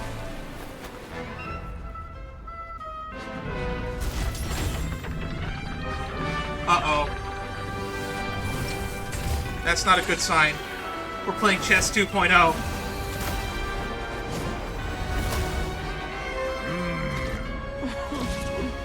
The trial awaits. I think this is Barbalev. Tres Magistus, curse you. I'll protect us. Dare to mess with me? Only by turning the world on its head can we see its It is true Barbalev. colors. So it begs the question: what do you see on the other side of music this is beautiful. chessboard? Pawns earned true freedom the moment they gained legs with which to run. So, in the spirit of Rheindotter, I prepared a little surprise for you. No need to thank me, of course. Just a small gesture of kindness from me, Barbala Trismegistus, to you. Oh, Albedo, you're always so charming and delightful. Oh, that's scary. Unlike my own student, she Oh. can be so full of herself. That's not good. I do Witness my great undertaking. Feel this ancient power.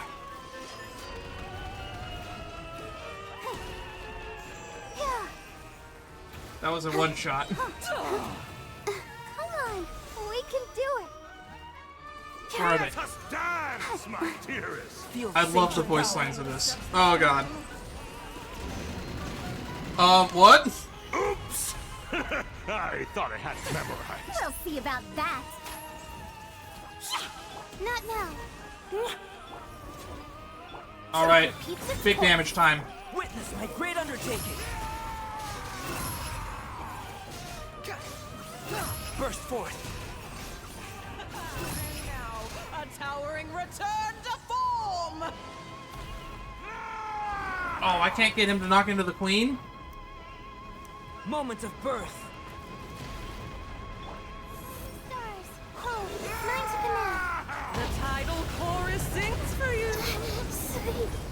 Please. I could not do a freeze reaction there in time.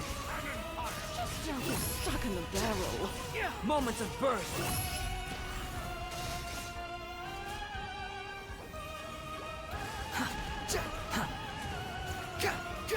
I'll protect us. Dare to mess with me? Squall and fury. Witness my great undertaking.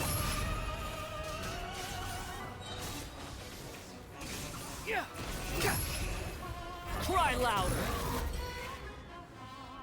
Alright. Dance, my dearest. Try to remember the steps this time. Uh-oh. That's not good.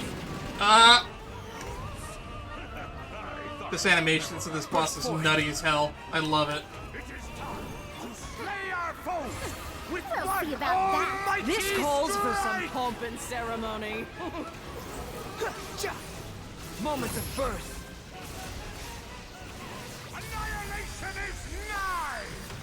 This is just a... I can't do a freeze reaction if they kill my only freeze unit. Dare to mess with me? Witness my great undertaking. Alright, big damage time. Just don't get stuck in the barrel. Come into being. Alright, we're doing it. Moments of birth. Well, Pergus game.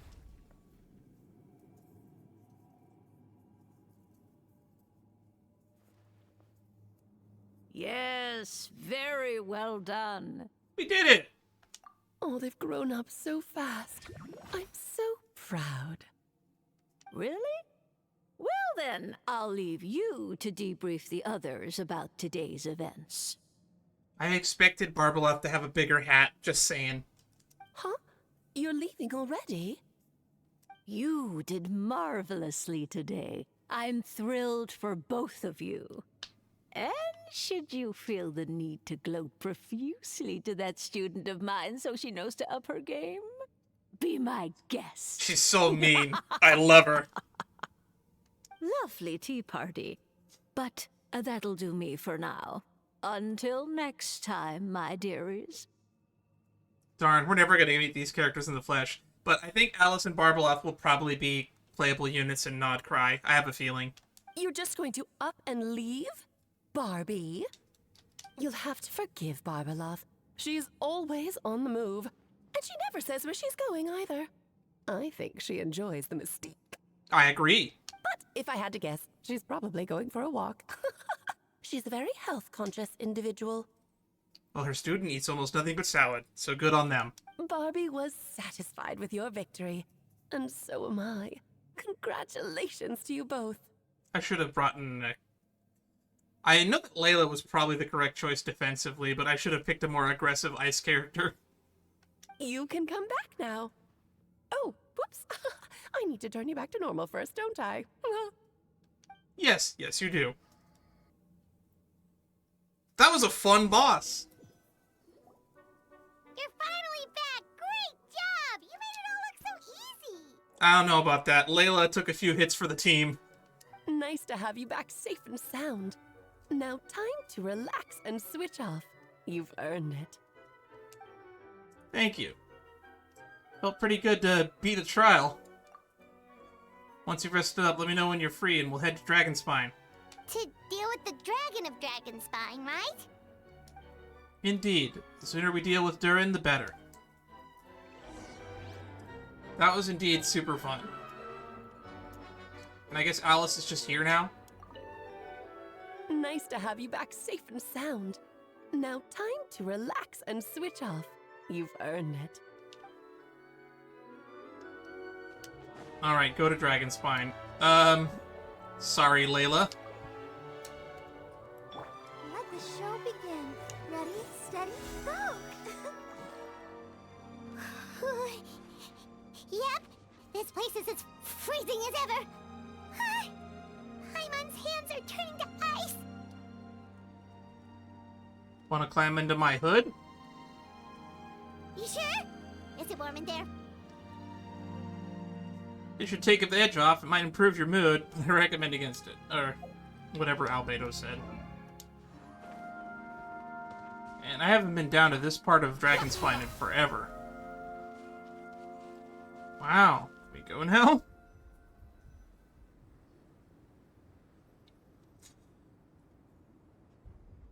We've arrived. Sorry, Paimon. I have to get to work now. Still beating away after all this time. Leave it to me, you two. Stay on guard.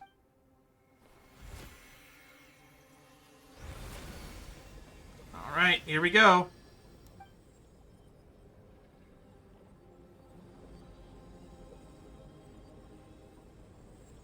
I just remembered where I heard the term Walpurgis before. I think I heard it from Slimy Sky. Go ahead, Paimon. I have questions too. You may. Who is Durin to you? Do you think of him as one of your kind? And is he a dragon, person, animal, or monster? Oh, why not all of the above, Paimon? From an alchemical perspective, we're both artificial creations, but biologically speaking, we have no relation whatsoever. So to say we are kin would be categorically incorrect. Sounds like you prefer humans to dragons, then. It's not so much a matter of preference, rather as things stand, I would say I belong to a class of human. Albeit a unique category thereof. But then again, most forms of life in this world possess some unique traits. I am perhaps the most unique among humans. In fact, I'm the only one of my kind. But soon, there will be another just like me, assuming this alchemical project proves successful. I believe Mini Durin already told you of his intent to replace the Durin of Dragonspine. After my conversation with him, he also expressed a strong interest in becoming human. It's a fascinating prospect, not to mention an extremely challenging one, but I understand why he came to that decision. Do you see this as an act of creation? Well, understood in the broadest sense, this project deals in both the past and the future, and stands to profoundly impact many lives. That primarily is what makes it worthwhile. Helping Mini Durin become who he wants to be is a secondary consideration, though still a meaningful one. By contrast, my personal motivations are not as grand and meaningful. I'm just pursuing something I believe in. In my view, to cultivate life, which the world cannot generate endogeneously, to cultivate the world itself. Whatever aids life in attaining a greater level of perfection improves the world by doing so. It is not a question of whether this ought to be done or not. Merely whether I wish to. Merely whether I wish to. The alchemical enterprise is concerned with the deciphering and comprehending of all forms of knowledge. That is the path I walk. Of course, that is not only to say that this is just a science experiment to me.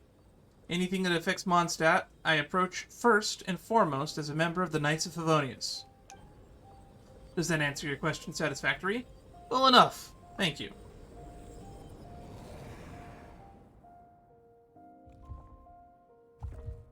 Finished. Looks like a golden energy has encased the dragon's heart.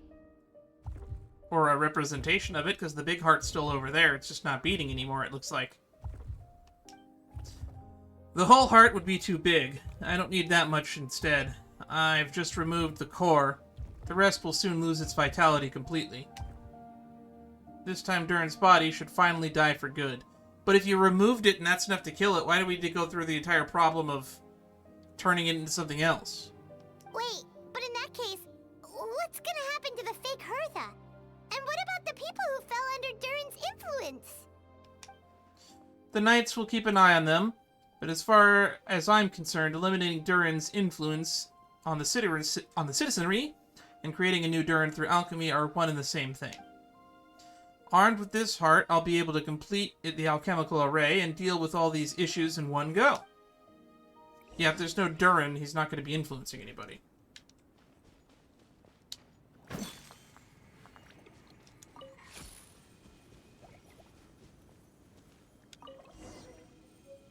It's like a tooth. Maybe there's something interesting behind it. This massive rock that once looked like the heart has lost the power that descended upon a solemn silence.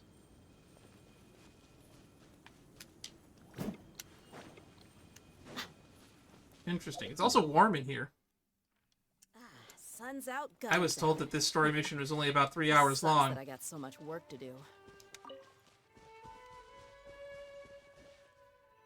But it took me 4 hours because I don't know when to shut up. Let's call it a day here. Thank you for accompanying me. Pleasure. We sure learned a lot. Mondstadt is a lively place during the Windbloom Festival. You should take a look around and pick out some nice souvenirs for yourselves. Oh yeah, the festival! Wonder who the Windbloom Star is gonna be this time. There was a Windbloom Star? I don't remember that from last time. Well, we've been too busy dealing with this situation the entire time. Who else would be free to work during the Windbloom Festival? Razor? Lisa? I'm sure we'll find out on the day of.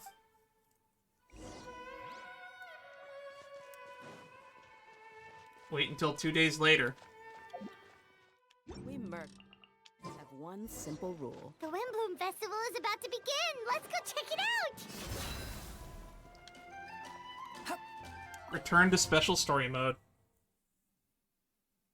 I don't know how I feel about these weird story mode portals. I both like them and dislike them. They feel like they're a little immersion breaky. As you all know, during this year's Windbloom Festival, the people of Mondstadt have banded together to defeat several waves of monsters that tried to invade our city. Accordingly, we would like to award the title of Windbloom Star to someone who made an outstanding contribution to the defense operation. Is it Hertha? This someone who may not look like a strong warrior, but whose keen insights played a vital role in gaining control over the conflict. His words and songs have always had a... Oh, we're going to give it to Venti. Have had a way of lifting people's spirits and a great support to us all. Let's give a round of applause for this year's Windbloom Star, Venti the Bard. Wow! Amazing! Venti! Huh? No way, you're really going to pick me? Why not? You're the perfect person for the job. Alright, does that mean I get unlimited free drink at the tavern? I'm sure they'll be more than happy to support this year's Windbloom Star. If you'd like, you could even take a drink while you give an acceptance speech to the crowd. In that case, let me swap out a speech for a song. Everyone, the best bard in the land is about to begin a performance, so don't go away. Gather round and lend me your ears. Ooh, cutscene.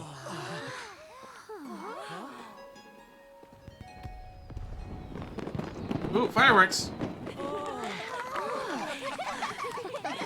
I'm glad to see Beatrice is in a happy mood again.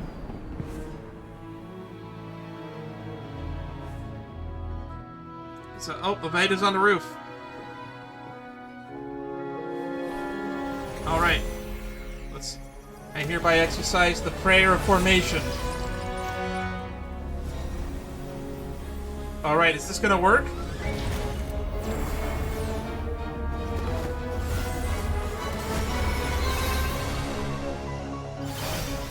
Ooh. Well, he said he had an alchemical array set up. He wasn't kidding. Ubiquitous earth, flowing water, refining fire, fortifying wind. Yeah, we get to see everybody here. Oh, there's Lisa. Timaeus, glad to see you're okay. Traverse the 18th worldly and the 20th passage. Oh, hi, Diana. Oh, there's those two. Emerge, soul, and enter the mortal realm. Oh, this is getting crazy. Elevate festering flesh to sacred blood and bone.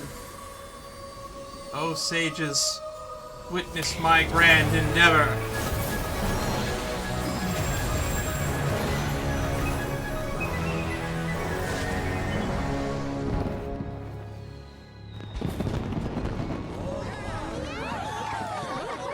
How did nobody see that?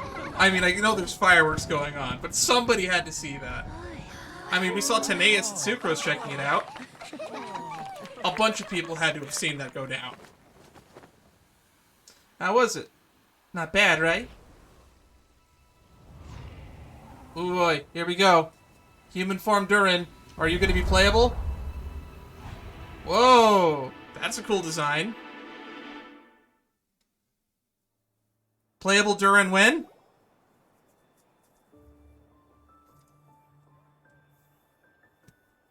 Albedo, how did everything go? It looked like it went off without a hitch. Very smoothly, I'd say. We achieved our goal. Really? So Mini Durin looks like a human now? That might be a stretch. Correct, however, this newly formed body is still stabilizing. We should give him some time. Incredible work, Albedo. I graciously accept the compliment. Really is rather remarkable what we have accomplished. So, how do you feel right now? Quite good. I did what I set out to do, and I achieved a personal goal. I think even she would have made a rare facial expression had she seen it. You talking about Rhine-daughter? She? My master and mother, Gold, Rhine-daughter.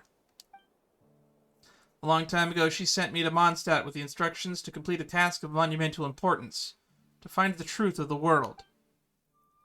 I had a theory about what she meant, and in time, I was able to corroborate it. Sure enough, finding the truth of the world basically stood for getting a life. That might be easy for most people, but for someone like me, it meant doing a lot of learning about a lot of things. I had to find out about myself, the world around me, get to know other people. Life is the space that exists between me and the world. To become truly human, I had to inhabit that space. For an artificial human, finding a life is, in some sense, equivalent to finding the truth of the world. So that's what she meant, huh? Well, no wonder those monsters wanted to infiltrate the city and replace you. They wanted your life for themselves. Being alive is just existing. But having a life is what makes you truly human. I think that's the message she wanted me to get across. Still, I found this whole series of events is giving me a new inspiration. Becoming human is only the beginning. What follows is the choices a human has to make in his life, as well as the kind of family bonds they will form. Most people would probably see the events of the last few days as something out of a nightmare, but for me, it's just a part of my life. Part of my family life. Fear the carefree existence my brother has enjoyed this far will now come to an end.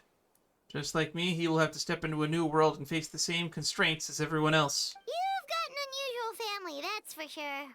Yeah. And this, what's crazy is Klee is the weird one. Well, I suppose we get it from our mother. She's highly unusual. There's all kinds of families in the world. Some base their life around a family store, others around the farm.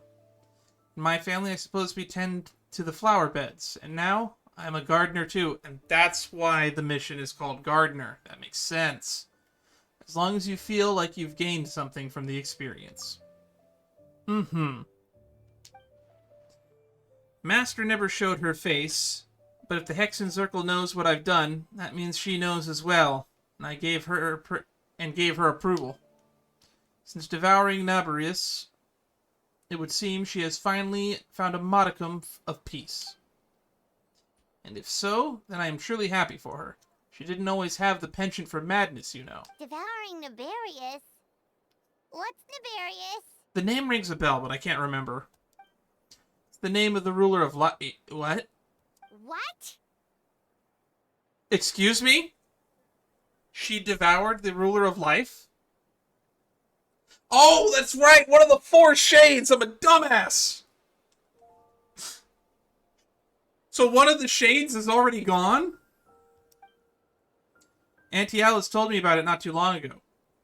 But it came as no surprise. I knew Master would do it sooner or later. As for the ruler of life, all I truly know is this. Nabarius is not gone. Instead, because of Master's actions, she and Nabarius are now one. Gold is one of the 4 shades? As a lore follower, this is killing me. In any case, thank you so much for your helping during this ordeal, and for choosing to stand by my side through it all. Of course. are for. Paimon took the words right out of my mouth. No, Paimon. I'm going nuts with the fucking lore bomb drop we just got. Hearing you say that means more than I can say. Make sure to pass along the sentiment when I report back to Master G. Oh, so you're heading back to headquarters? Well, good luck with the report. Good luck indeed. Thank you. I'll get going.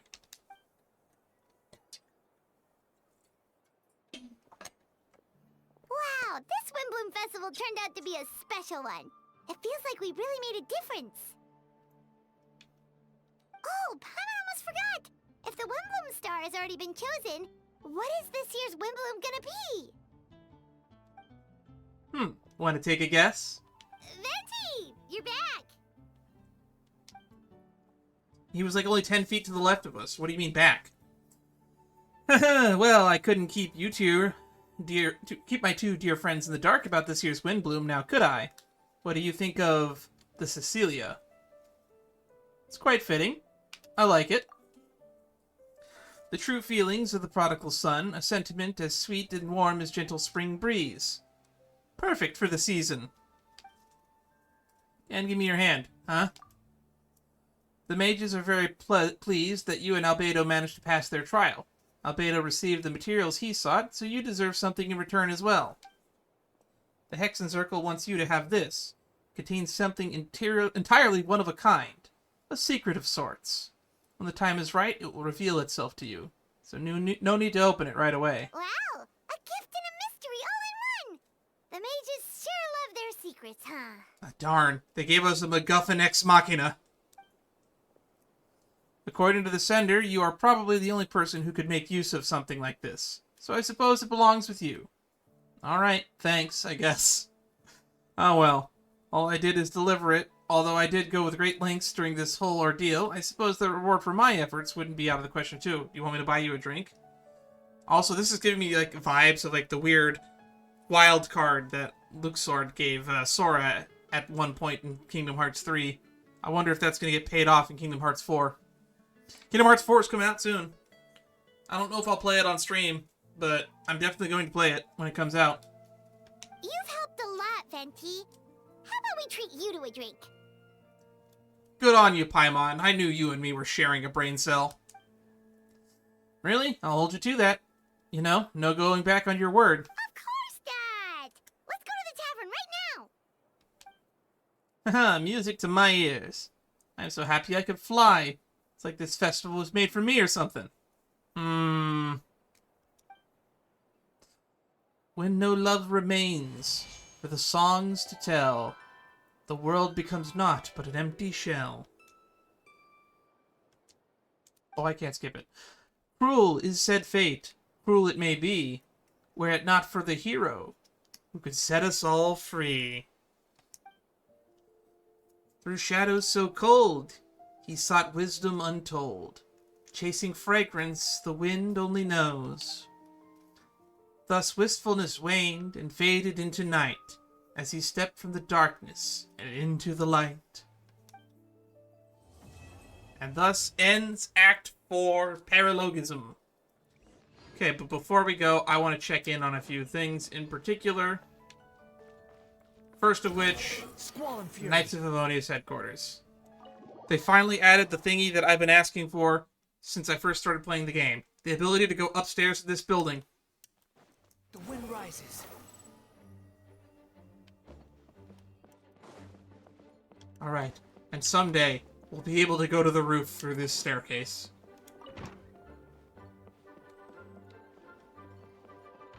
Alright, no Mini Durin. Alright, is Alice still here?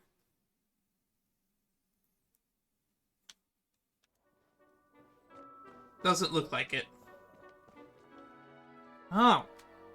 So the chess set is a Neutron's domain, and they shoved it over here? On the Falcon Coast. Why? It's clearly taking place in the theater. Oh. They put it here. The unresolved chess game.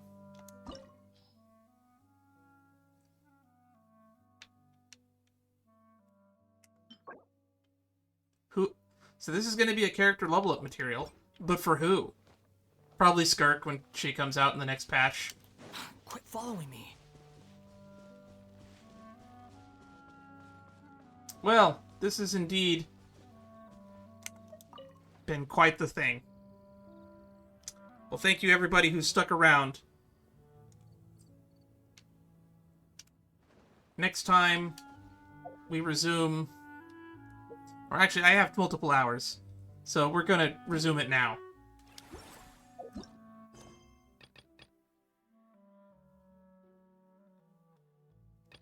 Oh, this is the event, Whirling Waltz. We'll get to that eventually.